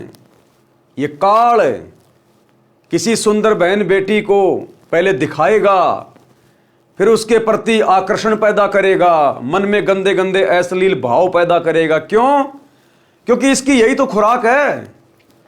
अरे इसको यही तो श्राप लगा है मैल खाने का, ये गंध खाने का ही तो इसको श्राप है। तो ये हमसे अपना भोजन तैयार करवाता है, हमारे अंदर ये नकारात्मक विचार पैदा करेगा। हमारे अंदर ये कुविचार पैदा करवाएगा अपनी खुराक तैयार करवाने के लिए। ये किसी को मान बढ़ाई में डाल देगा, जीव बड़ा खुश होगा, फूल जाएगा, वो भी इसकी खुराक तैयार हो रही है। वो मान बढ़ाई, वो वासना, वो भी इसकी खुराक तैयार हो रही है। किसी बहन बेटी को देखकर मन में गंदे विचार आते हैं, उसके साथ में गलत हरकत करने की सोचता है, वो मैल जमा हो गया, वो गंदी वासना, वो इसकी खुराक है। कोई दुख में बहुत ज्यादा दुखी हो गया, वो दुख भी वासना है। इसलिए परमात्मा कहते हैं भगत ने हर समय समभाव में रहना चाहिए, लाभ में, हानि में, दुख में, सुख में। अगर आप दुख में दुखी हो गए तो भी आप काल की खुराक तैयार कर रहे हो, सुख में अगर मान बढ़ाई में आ गए तो भी आप काल की खुराक तैयार कर रहे हो। मन में गंदे विचार, नकारात्मक सोच आ गई तो भी काल की खुराक है। किसी से राग द्वेष ईर्ष्या निंदा चुगली तो भी काल की खुराक है। इसलिए गुरुदेव कहते हैं भगत ने जीवित ही मर जाना चाहिए, तो खुराक तैयार होगी नहीं। अपनी भक्ति में मन लगाना चाहिए तो खुराक तैयार होगी नहीं। सुंदर स्त्री को देखकर उससे भोग विलास करने की उमंग मन में उठाता है। स्त्री भोग कर आनंद मन यानी काल निरंजन ने ले लिया, पाप जीव के सिर रख दिया। अब ये काल श्री कृष्ण जी में प्रवेश करके उन 1008 औरतों के साथ में संभोग किया करता था, उन गोपियों के साथ में संभोग किया करता था, कुब्जा के साथ में संभोग किया। तो वो आनंद तो ले लिया इस काल ने, मन ने, और वो पाप कर्म धर दिए श्री कृष्ण जी के सिर पे, अब वो भोगेगा। वर्तमान में सरकार ने सख्त कानून बना रखा है, यदि कोई पुरुष किसी स्त्री से बलात्कार करता है तो उसको 10 वर्ष की सजा होती है। यदि नाबालिग से बलात्कार करता है तो आजीवन कारागार की सजा होती है। आनंद 2 मिनट का मन की प्रेरणा से तथा दुख पहाड़ के समान। इसलिए पहले ही मन को ज्ञान की लगाम से रोकना हितकारी है। लेकिन भाई कोई कितनी बात बना लो, ये मन रुकेगा सतगुरु रामपाल जी की भक्ति से। दूसरा भाई चाहे ब्रह्मा विष्णु महेश की गोद में जाके बैठ जाना, उनका बेचारों का खुद का मन ही उनके वश में नहीं है। तुम्हारा मन कहां से शांत कर देंगे? ये मन रुकेगा उसकी शरण में जाने से जो मन के अधीन नहीं है। मन जिसका गुलाम है, तो ये मन सतगुरु रामपाल जी भगवान का गुलाम है, उसका नौकर है। इस समर्थ की शरण में आने से इस मन के ऊपर अंकुश लगता है। अनुराग सागर के पेज नंबर 154 का सारांश है। पराये धन को देखकर मन उसे हड़पने की प्रेरणा करता है, चोरी करके जीव को दंड दिलाता है, पर निंदा पर धन हड़पना ये पाप है। काल इसी तरह जीव को कर्मों के बंधन में फंसा कर रखता है। संत से विरोध तथा गुरुद्रोह ये मन रूप से काल ही करवाता है, जो घोर अपराध है। निरंजन चरित्र काल का जाल। परमेश्वर कबीर जी ने बताया है कि धर्मदास, मैं तेरे को धर्म यानी धर्मराय काल का जाल समझाता हूं। काल निरंजन ने श्री कृष्ण में प्रवेश करके गीता का ज्ञान दिया, उसको कर्म योग उत्तम बताकर युद्ध करवाया, ज्ञान योग से उसको भ्रमित किया। अर्जुन तो पहले ही नेक भाषा बोल रहा था, जो ज्ञान था, कह रहा था कि युद्ध करके अपने ही कुल के भतीजे, भाई, साले, ससुर, चाचे, ताऊ को मारने से अच्छा तो भीख मांगकर निर्वाह कर लेंगे। मुझे ऐसे राज्य की आवश्यकता नहीं जो पाप से प्राप्त हो। उसको डरा धमकाकर युद्ध करवाकर नरक का भागी बना दिया। ज्ञान योग का बहाना कर कर्म योग पर जोर देकर महापाप करा दिया। अनुराग सागर के पेज नंबर 155 का सारांश। धर्मदास जी ने प्रश्न किया कि हे प्रभु, आपने काल जाल समझाया, अब ये बताने की कृपया करें कि जीव को आपकी प्राप्ति के लिए क्या करना चाहिए। कि हे परमात्मा, हे गुरुदेव, आपने काल का जाल तो समझा दिया कि ये कैसे कैसे मन के माध्यम से जीव को ठगता है। अब ये भी बताओ कि परमात्मा की प्राप्ति के लिए, पूर्ण मोक्ष प्राप्ति के लिए भगत को किस प्रकार से भक्ति करनी चाहिए, भगत के क्या लक्षण होने चाहिए, क्या उसका स्वभाव होना चाहिए। सतगुरु कबीर जी वचन। तो गुरुदेव भगवान ने क्या बताया? भगत के 16 गुण अर्थात आभूषण, रियल आभूषण, रियल गहने वो हैं जो गुरुदेव अब भगत के 16 गुण बताने जा रहे हैं। हमने उन गुणों को अपने ऊपर धारण करना है। वो हमारे रियल आभूषण हैं। ये सोने चांदी के आभूषणों से हमारा काम नहीं बनेगा, उल्टी हमारी बात बिगड़ जाएगी। जो रियल आभूषण हैं हमने उनको धारण करना है। परमेश्वर कबीर जी ने कहा कि हे धर्मदास, भवसागर यानी काल लोक से निकलने के लिए भक्ति की शक्ति की आवश्यकता होती है। परमात्मा प्राप्ति के लिए जीव में 16 लक्षण अनिवार्य हैं। 16 लक्षण अनिवार्य हैं अगर मोक्ष प्राप्त करना है तो। अब ये 16 लक्षण क्या हैं, 16 आभूषण क्या हैं जो अनिवार्य बता दिए, यानी कंपलसरी हैं। इनके बिना बात बनेगी नहीं। इनको आत्मा के 16 श्रृंगार भी कहा जाता है।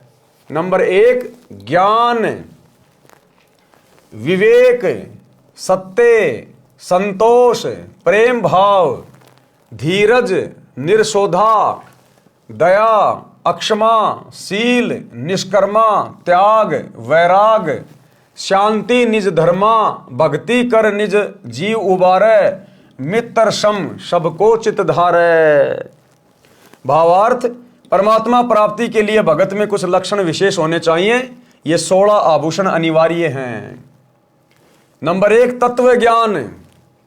तत्व ज्ञान यानी गुरुदेव भगवान के द्वारा दिए गए ज्ञान को उनकी मर्यादा में रहकर अपने ऊपर धारण करे, उसका अनुसरण करे, गुरुदेव की प्रत्येक आज्ञा में चले, सांसारिक भाव में ना चले। विवेक, उस ज्ञान को अपने ऊपर उसी समय धारण कर पाएंगे जब हम बुद्धि विवेक का इस्तेमाल करेंगे, सोच समझ कर चलेंगे, मन की चाल को समझेंगे।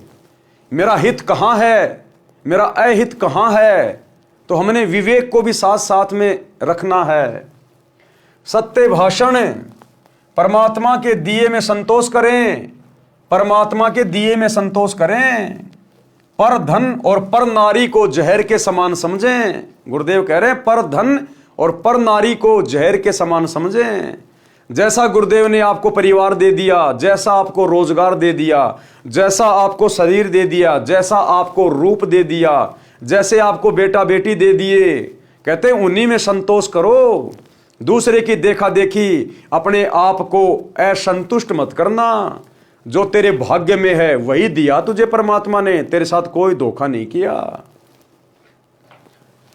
और उसको परमेश्वर की इच्छा जाने, प्रेम भाव से भक्ति करें तथा अन्य से भी मीठी भाषा में बात करें। धैर्य रखें, सतगुरु ने जो ज्ञान दिया है उसकी सफलता के लिए हौसला रखें, फल की जल्दबाजी ना करें। पिछले से पिछले वीडियो में परमात्मा ने धैर्य और विश्वास के ऊपर कितनी बढ़िया बढ़िया बातें लिखी हैं जो आप लोगों को समझाई गई। तो परमात्मा कहते हैं भक्ति लेने के बाद में भगत को धैर्य रखना चाहिए, फल की जल्दबाजी नहीं करनी चाहिए। परमात्मा अंतर्यामी है, सब कुछ देख रहा है। जैसी भक्ति करोगे, जैसा मर्यादा निभाओगे, वैसा ही तुम्हें रिजल्ट गुरुदेव देते रहेंगे। किसी के साथ दगा यानी धोखा नहीं करें, दया भाव रखें। भगत तथा संत का आभूषण क्षमा भी होता है। अगर कोई हमें उल्टी सीधी बात बोल दे, ओछी मंदी बात बोल दे, नाराज होके 2 थप्पड़ मार दे, तो हमने उसको क्षमा कर देना चाहिए। उसके प्रति मन में कोई राग द्वेष नहीं रखना चाहिए। शत्रु को भी क्षमा कर देना चाहिए, क्योंकि भगत का कोई शत्रु है ही नहीं। और अगर भक्ति में आने के बाद भी हम किसी को अपना शत्रु समझेंगे या अपना कोई विशेष कोई मित्र समझेंगे, तो भी हम भगत नहीं है, तो भी हमारी बात नहीं बनेगी। परमात्मा कहते हैं एक शत्रु एक मित्र है, भूल पड़ी रे प्राणी, और यम की नगरी जाएगा शब्द हमारा मानी। अगर तूने यहां किसी से विशेष यारी दोस्ती रखी, अगर भगत ने यह कह दिया कि ये मेरा बेस्ट फ्रेंड है, ये मेरा परम मित्र है, वो गया काम से।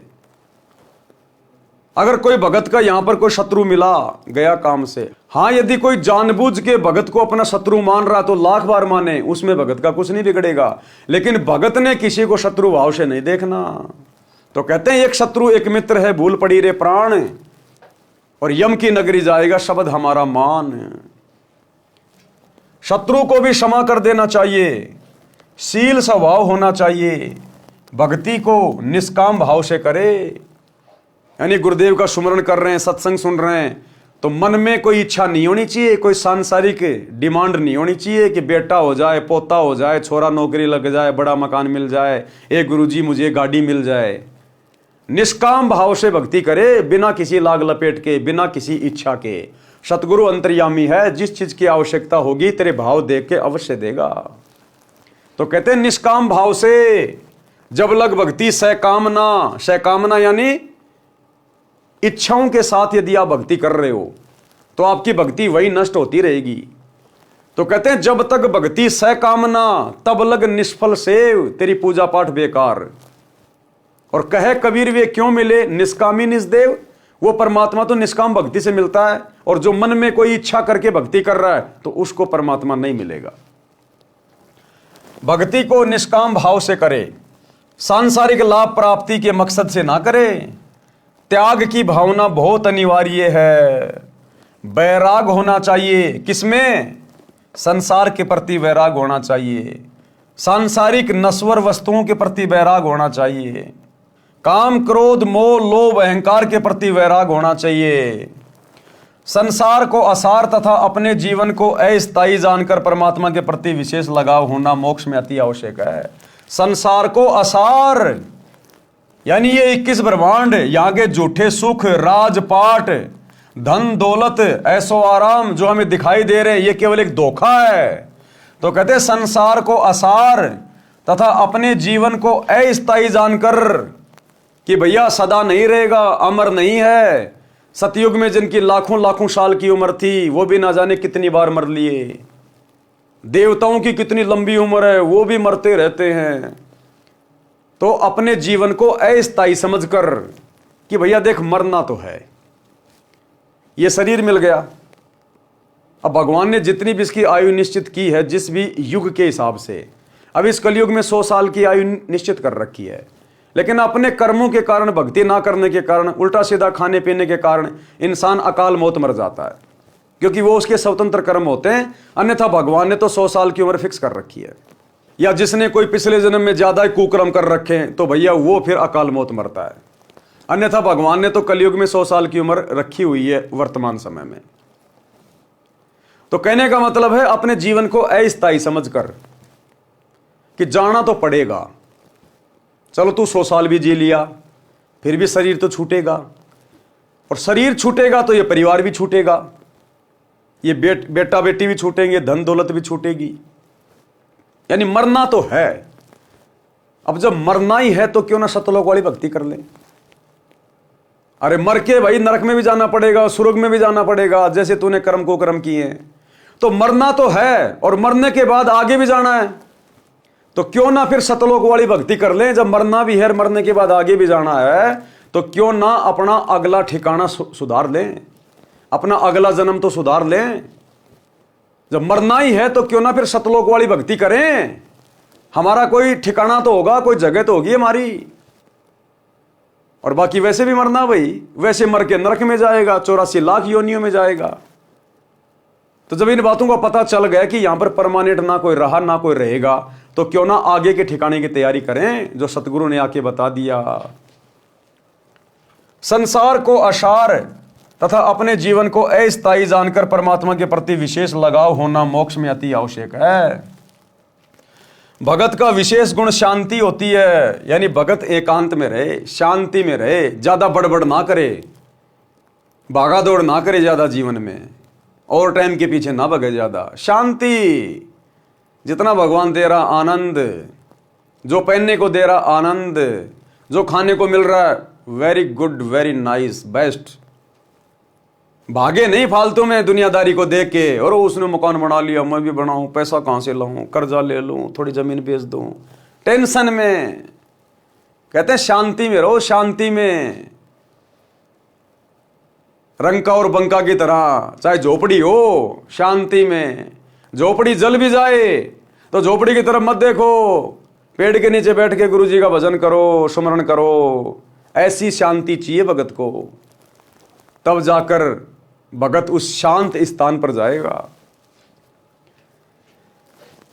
भगत का विशेष गुण शांति होती है, यह भी अनिवार्य है। भक्ति करना यानी भक्ति करके अपने जीव का कल्याण कराए। और 16 नंबर, प्रत्येक व्यक्ति के साथ मित्र के समान व्यवहार करना चाहिए। मित्र के समान यानी प्यार प्रेम से बोलना चाहिए, ठंडे दिमाग से रहना चाहिए, सुख दुख में एक दूसरे का साथी बन के रहना चाहिए, लेकिन लगाव नहीं लगाना चाहिए। ये उपरोक्त गुण होने के पश्चात सतलोक जाया जाएगा। क्लियर कर दिया परमात्मा ने भाई कि जब तक ये 16 आभूषण, ये 16 भक्ति के गुण भगत अपने ऊपर धारण नहीं करेगा, अर्थात इस प्रकार से यदि अपना जीवन नहीं जिएगा तो भाई सतलोक नहीं जा पाएगा। ये सतगुरु के वचन हैं। तो भैया चाहे आज कर लो, चाहे 10 साल बाद कर लो, चाहे गुरुजी के जाने के बाद कर लो। अब गुरुजी के जाने के बाद करोगे तो भैया फिर यहीं धक्के खाते रह जाओगे। तो कहते समझा है तो सिर धर पांव बहुर नहीं रे ऐसा दाव, काल करे सो आज कर, आज करे सो अब। अले पल में परले हो जाए भाई, फिर करेगा कब? तो कहते हैं तुरंत लग जाओ, अपने आप को ऐसा बनाने का प्रयास करो गुरुदेव के आशीर्वाद से, ज्ञान आधार से। और ये सारे लक्षण भाई और बहनों आपको केवल 7 संगतियों में दिखाई देंगे। इन सतलोक आश्रमों में आपको इनकी छींट भी दिखाई नहीं देगी, छींट भी। वहां तो पेट्रोल है, पेट्रोल, और पेट्रोल को यदि आप जी माचिस दिखाओगे तो भड़केगा। तो ये सारे लक्षण भगत के, सारे गुण आपको 7 संगतियों में दिखाई देंगे, क्योंकि 7 संगति सतलोक का ट्रेनिंग सेंटर है। 7 संगति से जुड़े बिना ये 16 आभूषण आत्मा के ऊपर, भगत के ऊपर धारण नहीं हो पाएंगे। ये उपरोक्त गुण होने के पश्चात सतलोक जाया जाएगा। इसके अतिरिक्त गुरु की सेवा, गुरु पद्धति में विश्वास रखो, परमात्मा की भक्ति और संत समागम करना अनिवार्य है। क्या कह रहे हैं गुरुदेव? संत समागम करना अनिवार्य है। और जब हम सत्सेवक संत समागम करवाते हैं, साध संगतियां करवाते हैं, तो काल के दूत बीच में आके लठ लेके पहुंच जाते हैं। तो बताओ, गुरुजी तो कह रहे हैं कि 7 संगतियां करवाओ, संत समागम करो। संत समागम क्यों होते हैं? गुरु की महिमा के लिए, गुरु का गुणगान करने के लिए, भाई बहनों को भक्ति पे दृढ़ करने के लिए, खाली लड्डू जलेबी बर्फी के लिए नहीं होते संत समागम। तो असल में संत समागम तो साध संगतियां हैं। तो गुरुजी तो कह रहे कि संत समागम करवाना चाहिए, और गुरुजी का परिवार ही संत समागमों में ले लेके लठ पहुंच जाता है। संत समागम करने वालों को जेल भिजवा रहा है, उनके ऊपर मुकदमे करवा रहा है। तो कौन है काल का दूत संगत में? ये दास जो कहता, आपको एक भी बात में फर्क नहीं मिलेगा। अनुराग सागर के पेज नंबर 156 तथा पृष्ठ 157 का सारांश। इन पृष्ठों पर भी यही ज्ञान है और विषय विकार त्यागना चाहिए, तब भक्ति सफल होगी। अनुराग सागर के पेज नंबर 158 से 159 का सारांश। परमेश्वर ने बताया कि उपदेशी को चाहिए कि 15वें दिन कोई धार्मिक अनुष्ठान यानी पाठ कराना चाहिए। अगर आपके गुरुदेव भगवान आश्रम में हैं तो आपने कोशिश करनी चाहिए कि हर 15 दिन में आप अपने गुरुजी के दर्शन करने जाएं। आप उस आश्रम में जाइए जिस आश्रम में आपके गुरुजी साक्षात बैठे हैं। यहां गुरुजी की गैर हाजिरी की बात नहीं हो रही है। जैसे आज ये लाखों की संगत बरवाला कांड के बाद गुरुदेव की गैर हाजिरी में लुट रही है, पिट रही है, ज्योति और पाठ के नाम पे, लड्डू जलेबी बर्फी के चक्कर में पड़ के। यदि आपके गुरुजी आश्रम में हैं, उस समय की बातें हो रही हैं। और यदि आप गुरुदेव के आसपास रहते हैं तो कोशिश करो हर 15 दिन में तो एक बार आप गुरुदेव के पास जाइए, और जितना हो सके दान कीजिए, हो सके तो पाठ करवाइए। परमेश्वर ने बताया कि उपदेशी को चाहिए कि 15वें दिन कोई धार्मिक अनुष्ठान यानी पाठ कराना चाहिए। यदि 15 दिन में नहीं करा सकता है तो महीने में अवश्य कराइए।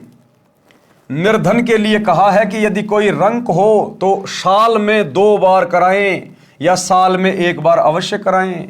गरीब से गरीब भगत को भी चाहिए कि साल में 1 बार अपने गुरुजी के हाथों में पाठ का पैसा दे, अपने नाम का धर्म कराए, समागम करवाए। साल में कम से कम 1 बार, ये लास्ट है। अगर साल में 5 करवाते हो, 10 करवाते हो, 12 करवाते हो, 25 करवाते हो, वो तो तुम्हारे ऊपर है। चाहे दिन में रोज कराओ, लेकिन अंतिम सीमा बताई गुरुदेव ने। चाहे कोई कितना गरीब, कितना भिखारी क्यों ना हो, अपने खर्चे वर्चे सीमित करके भले 1 टाइम की रोटी खानी पड़े, लेकिन अपने गुरुजी को साल में 1 पाठ जरूर करवाना चाहिए। अपने गुरुजी को गुरुजी की गैर हाजिरी में गुरुजी के परिवार को नहीं, किसी कोऑर्डिनेटर को नहीं, अपने गुरुजी को। और वर्तमान में हमारे गुरुदेव तो हिसार जेल में बैठे अपने मिशन के तहत, तो हम पाठ कैसे करवाएं कि हम दोषी बनेंगे परमात्मा के? नहीं, विशेष परिस्थितियों में भगत दोषी नहीं बनता। हम तो चाहते हैं पाठ करवाना, अपने गुरुजी के दर्शन करना, लेकिन मजबूरी है, हमारे गुरुदेव हिसार जेल में बैठे हैं अपने मिशन के तहत। तो ऐसे में भगत को दोष नहीं लगता। ऐसे में भगत ने क्या करना चाहिए? भगत ने संकल्प कर लेना चाहिए, साधु भूखा भाव का, धन का भूखा नाई, जो कोई धन का भूखा साधु भी नाई। अरे ये कबीर परमात्मा सतगुरु रामपाल जी भगवान, जिनके आधे बाल पे पूरी सृष्टि नहीं है, जिसने 21 ब्रह्मांड के स्वामी ज्योति निरंजन को भीख में दे रखे सारे ब्रह्मांड, वो क्या हमारे पाठ का भूखा है क्या? वो 15-20 हजार रुपए का भूखा है क्या? वो तो केवल हमारे हाथ से थोड़ा बहुत धन लेके शुभ कार्यों में लगा के हमारे को धनवान बनाता है। आने वाले समय में कोई संकट आना हो, परमात्मा उसको टालता है, उसमें तो हमारा ही फायदा है, हमारा हित है, और वो पैसा भी हम उनकी प्रेरणा से ही लगाते हैं। तो कहते हैं यदि आपके गुरुदेव आश्रम में नहीं है, ऐसी स्थिति में भगत को दोष नहीं लगता। साधु भूखा भाव का, धन का भूखा नाई, जो कोई धन का भूखा साधु भी नाई। तो ऐसी स्थिति में आप जी ने संकल्प कर लेना चाहिए, अपने घर पर दरबार साहिब के सामने गुरुदेव भगवान को दंडोत करके संकल्प करना चाहिए कि हे गुरुदेव भगवान, आपका दास आपके चरणों में पाठ प्रकाश का संकल्प करता है। हे गुरुदेव, आप दास के पाठ प्रकाश को स्वीकार करने की कृपा करें। हे गुरुदेव, जब आप आश्रम में आएंगे उस समय दास आपके कर कमल में पाठ प्रकाश का पैसा देगा। तो परमात्मा प्रसन्न होता है, साधु भूखा भाव का, धन का भूखा नाई। तो हम भगतों ने साल में कम से कम एक बार अपने गुरुदेव के प्रकट दिवस के ऊपर, सतगुरु प्रकट दिवस के दिन 8 सितंबर के दिन सहपरिवार, यदि परिवार में 5 उपदेशी हैं, सभी ने अलग अलग गुरुदेव के दरबार में जाकर दंडोत करके पाठ प्रकाश का संकल्प करना चाहिए। यदि आप बीच में करना चाहते हैं तो आपकी मर्जी है, चाहे कितनी बार पाठ प्रकाश का संकल्प करो। पैसे का इंतजाम भी परमात्मा ही करवाएगा। हमने केवल नीयत अच्छी रखनी है, केवल नीयत साफ रखनी है हमने। तो गुरुदेव की गैर हाजिरी में हमने कहीं किसी फर्जी आश्रम में जाके, या गुरुदेव के बेटा बेटी को, उनके किसी रिश्तेदार को जो गुरु के द्वारा अधिकारी नहीं है, हाँ यदि गुरुजी ने किसी को अधिकारी घोषित कर रखा है और गुरुदेव ने अपने मुख कमल से सत्संग में या लिखित में दे रखा है, अपनी किसी पुस्तक में या अपने सत्संग में, कि मेरा बेटा अधिकारी है, मेरी बेटी अधिकारी है, तो हम फिर वहां जाकर और उनको पाठ प्रकाश दे सकते हैं। हम जो भी गुरुदेव ने कहा, जो आदेश दिया, वैसा ही हम कर सकते हैं। लेकिन 2014 बरवाला कांड के बाद से लेकर वर्तमान 2025 तक गुरुदेव भगवान ने किसी को भी अधिकारी नहीं बनाया है, ना पाठ करने के लिए, ना ज्योति पाठ का और दान का पैसा लेने के लिए। वर्तमान में गुरुदेव का कलयुगी परिवार काल प्रेरणा से मनमुखी ठेकेदार बना हुआ है और संगत इनके ऊपर अंधविश्वास करके अपने कर्म फोड़ रही है। तो क्या कह रहे हैं गुरुदेव? निर्धन के लिए कहा है कि यदि कोई रंक हो तो वर्ष में 2 बार कराए या वर्ष में 1 बार अवश्य कराए। यदि वर्ष में नहीं कराएगा तो वह भगत साकट यानी भक्तिहीन कहलाएगा। 1 वर्ष में भी पाठ करवाए तो उससे जीव को मोक्ष में धोखा नहीं। भाई और बहनों, मन में बिल्कुल भी शंका पैदा नहीं करनी है कि भैया संकल्प से कैसे बात बनेगी, हमने तो पाठ करवाया नहीं, इतने साल हो गए, साल में 1 बार जरूर करवाना चाहिए। अगर जरा भी कच्चापन मन में आ गया ना, उसी समय नीचे गिर जाओगे, फिर चाहे तुम कितने पाठ करवाते रहो। यहां तो साल की बात हो रही है। करोथा कांड के समय गुरुजी 21 महीने रोहतक की जेल में थे और उस समय ना कोई आश्रम था, ना कोई नामदान सेंटर था, ना कहीं कोई पाठ होता था, ना कहीं कोई ज्योति होती थी। जेल से आने के बाद गुरुदेव ने बताया कि किसी का नामखंड नहीं है, क्योंकि तुम तो चाहते थे कि हम गुरुजी से मिले, हम गुरुजी को पाठ करवाएं, लेकिन मजबूरी थी। तो ऐसी मजबूरी वाली स्थिति में नामखंड नहीं होता, चाहे 20 साल क्यों ना लग जाए। गुरुदेव के मुख कमल से सुन लीजिएगा। जब गुरुदेव रोहतक की जेल से आए 21 महीने बाद, तो भक्तों ने शंका जाहिर की। जब गुरुजी ने सत्संग सुनाया कि साल में 1 बार पाठ जरूर करवाना चाहिए, अपने गुरु के दर्शन जरूर करने चाहिए, तो भक्तों के मन में शंका हो गई कि गुरुजी आप तो 21 महीने रोहतक की जेल में थे, हम तो आपके दर्शन ही नहीं कर पाए, हम तो पाठ ही नहीं कर पाए, फिर हमारा तो नाम खंड हो गया होगा। तो गुरुदेव ने कहा कि बेटे ऐसी स्थिति में नहीं होता।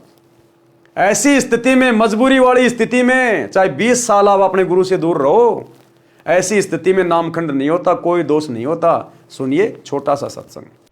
तो 1 साल में कोष अवश्य पहुंचना चाहिए। अब यहां भक्तों के शंका आती है कि गुरुजी अब 1.25 वर्ष तक अज्ञात रहे, दर्शन नहीं हो सके, तो क्या हमारे ऊपर, क्या हमारा जो नाम तो फिर खंड नहीं हो गया है? ऐसा कुछ नहीं है।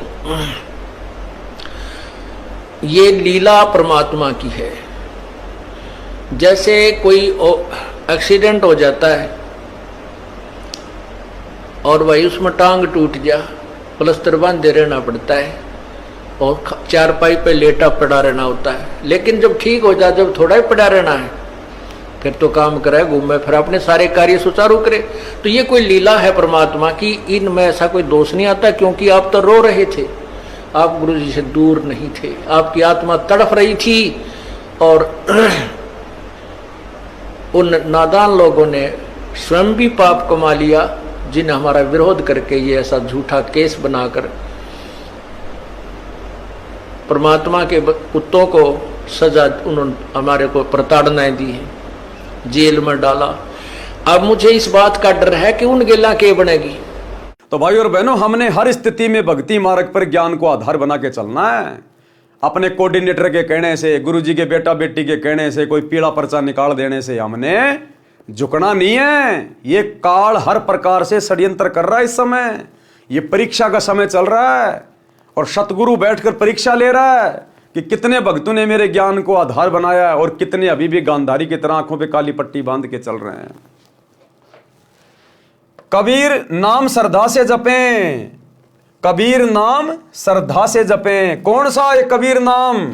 जो कबीर परमात्मा सतगुरु रामपाल जी ने हमें जो दीक्षा दे दी है वो है कबीर नाम। कबीर नाम श्रद्धा से जपें, यानी गर्व के साथ कबीर जी का नाम लें।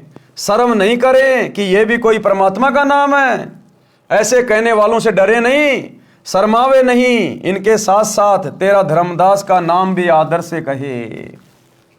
भावार्थ है कि आदरणीय धर्मदास के साथ परमात्मा रहे, उनको सतलोक लेकर गए, अपना यथार्थ परिचय दिया। धर्मदास जी ने अपनी आंखों देखा, कानों परमेश्वर से सुना, आध्यात्मिक ज्ञान कबीर सागर, कबीर वाणी, कबीर बीजक, कबीर शब्दावली को लिखकर मानव समाज पर महान उपकार किया है।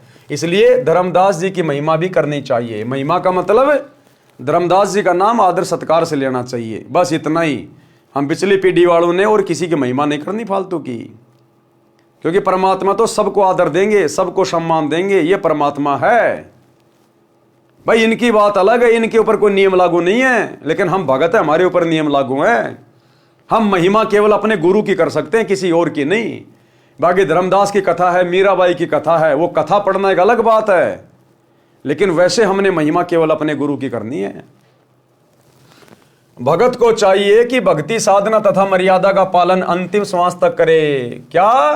भक्ति साधना, यानी जो नाम, जो तीनों समय की आरती जो गुरुदेव ने दे दी, वो अंतिम श्वास तक करनी है, किसी के दबाव में आके छोड़नी नहीं है। और मर्यादा का पालन, ये सबसे इंपॉर्टेंट है। मर्यादा बिना भक्ति किसी काम की नहीं, चाहे लाख माला फेर ले। और मर्यादा का पालन अंतिम श्वास तक करें। और ये काल मर्यादा में नहीं रहने देगा, ये मर्यादा ही तुड़वाता है। इसका यही काम है काल का, और कोई काम नहीं है। और वर्तमान में 2014 बरवाला कांड के बाद से इसने लाखों की संगत की, जो सतलोक आश्रमों से जुड़े हैं, सबकी मर्यादा खंडित करवा रखी है। केवल सत्सेवकों के ऊपर गुरु आशीर्वाद से इस मन का दाव नहीं चला, इस काल का दाव नहीं लगा। बाकी सबकी मर्यादा खंडित है, सबके टायर फूटे हुए हैं। जैसे सूरवीर युद्ध के मैदान में या तो मार देता है या स्वयं वीर गति को प्राप्त हो जाता है, वह पीछे कदम नहीं हटाता। संत तथा भगत का रण क्षेत्र भक्ति मंत्र जाप तथा मर्यादा है। जो शिष्य गुरु से विमुख हो जाता है, नाम खंडित कर देता है, तो स्वाभाविक ही वह गुरु में कुछ दोष निकालेगा, जिस कारण से नरक में, अग्निकुंड में गिरेगा। यदि गुरु विमुख होकर भक्ति छोड़ देता है तो उसको भी बहुत हानि होती है। उदाहरण, जैसे इन्वर्टर को चार्जिंग पर लगा रखा है, वह चार्ज हो रहा है। यदि बीच में चार्जर निकाल लिया जाए तो वह इन्वर्टर जितना चार्ज हो गया था उतनी देर लाभ देगा। फिर अचानक सर्व सुविधाएं बंद हो जाएंगी। इसी प्रकार उस शिष्य की दशा जाने। गुरु शरण में रहकर मर्यादा में रहते हुए जितने दिन भक्ति की वह शक्ति आत्मा में जमा हो गई। सतलोक आश्रम मैनेजमेंट हरियाणा से जुड़े हुए भाई बहन ध्यान से सुन ले भाई। गुरुदेव का परिवार, उनके बेटा बेटी भाई बंधु रिश्तेदार ध्यान से सुन लो भाई। कोऑर्डिनेटर ध्यान से सुन लो भाई। तुम्हारी भक्ति नहीं चल रही है। जितने दिन तुमने गुरु जी की शरण में रहकर मर्यादा में रहकर भक्ति की, केवल तुम्हारी बैटरी चल रही है। बैटरी वर्तमान में तुम सबके नाम खंडित हैं और ये बैटरी कब तक चलेगी? जिस दिन तुम्हारा चार्जर खत्म, तुम्हारी बैटरी डिस्चार्ज, उल्टे दिन शुरू। गुरु शरण में रहकर मर्यादा में रहते हुए जितने दिन भक्ति की वह शक्ति आत्मा में जमा हो गई, उतनी आत्मा चार्ज हो गई। जिस दिन गुरु जी से विमुख हो गया, और गुरु जी की जिस दिन मर्यादा टूट गई उसी दिन गुरु विमुख हो गया। उसी दिन से भक्ति की शक्ति आनी बंद हो जाएगी। यदि गुरु विमुख, गुरु से विरोध करके गुरु त्याग देना होकर भी उसी गुरु द्वारा बताई गई साधना मंत्र आदि करता है तो कोई लाभ नहीं होता।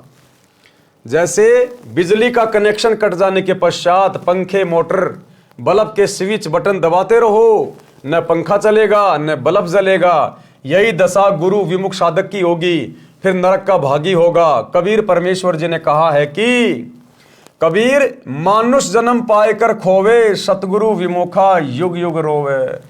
कबीर गुरु विमुख जीव कभू न बचे, अग्नि कुंड में जर जर नाचे। कोटि जन्म विषधर को पावे, सरप के पाएगा करोड़ों जन्म। कोटि जन्म सरप को पावे, विष ज्वाला सही जन्म गमावे। बिष्टा टट्टी माही कीड़ा जन्म धरी, कोटि जन्म नरक ही पढ़ी। भावार्थ, गुरु को त्याग देने वाला जीव बिल्कुल नहीं बचेगा। भाई जो गुरु को परमानेंट ही छोड़ के चला गया उसका तो धरती पे क्या, कहीं किस ब्रह्मांड में ठिकाना नहीं है। कहीं भी नरक स्थान पर अग्नि के कुंडों में जल बल यानी उबल उबल कर कष्ट पाएगा, वहां अग्नि के कष्ट से नाचेगा यानी उछल उछल कर अग्नि में गिरेगा। फिर करोड़ों जन्म विषधर यानी सांप की जूनी शरीर प्राप्त करेगा। सर्प के अंदर के विष की गर्मी बहुत परेशान करती है।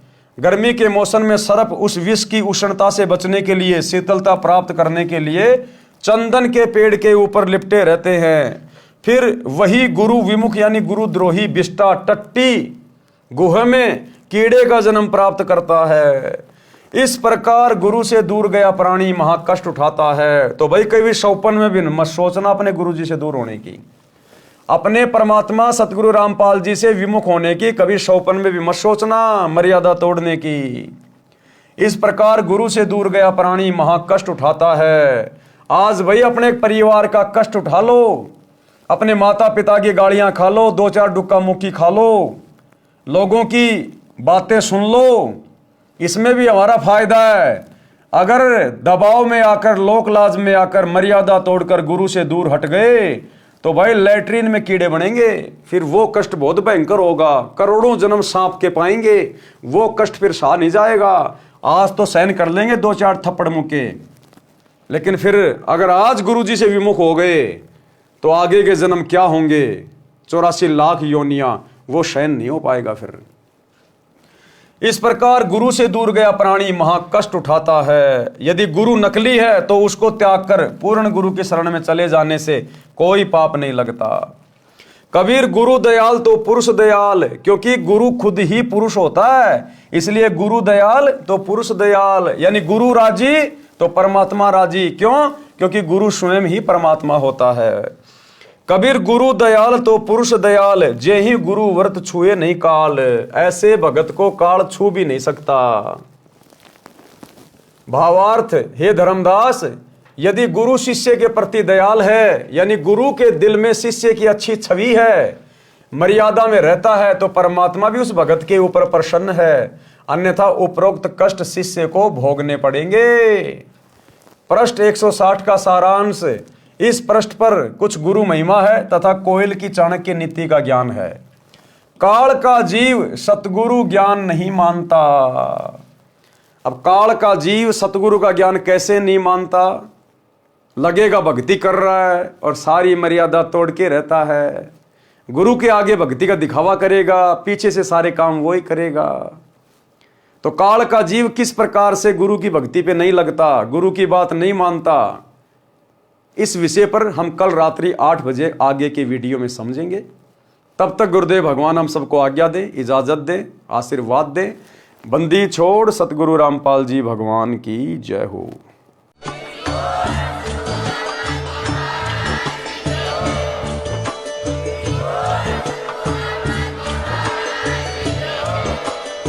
भाई जो गुरु बचन पे डट गे, कट गे फंद 84 के, कट गे फंद 84 के। जो गुरु बचन पे डट गे, कट गे फंद 84 के, कट गे फंद 84।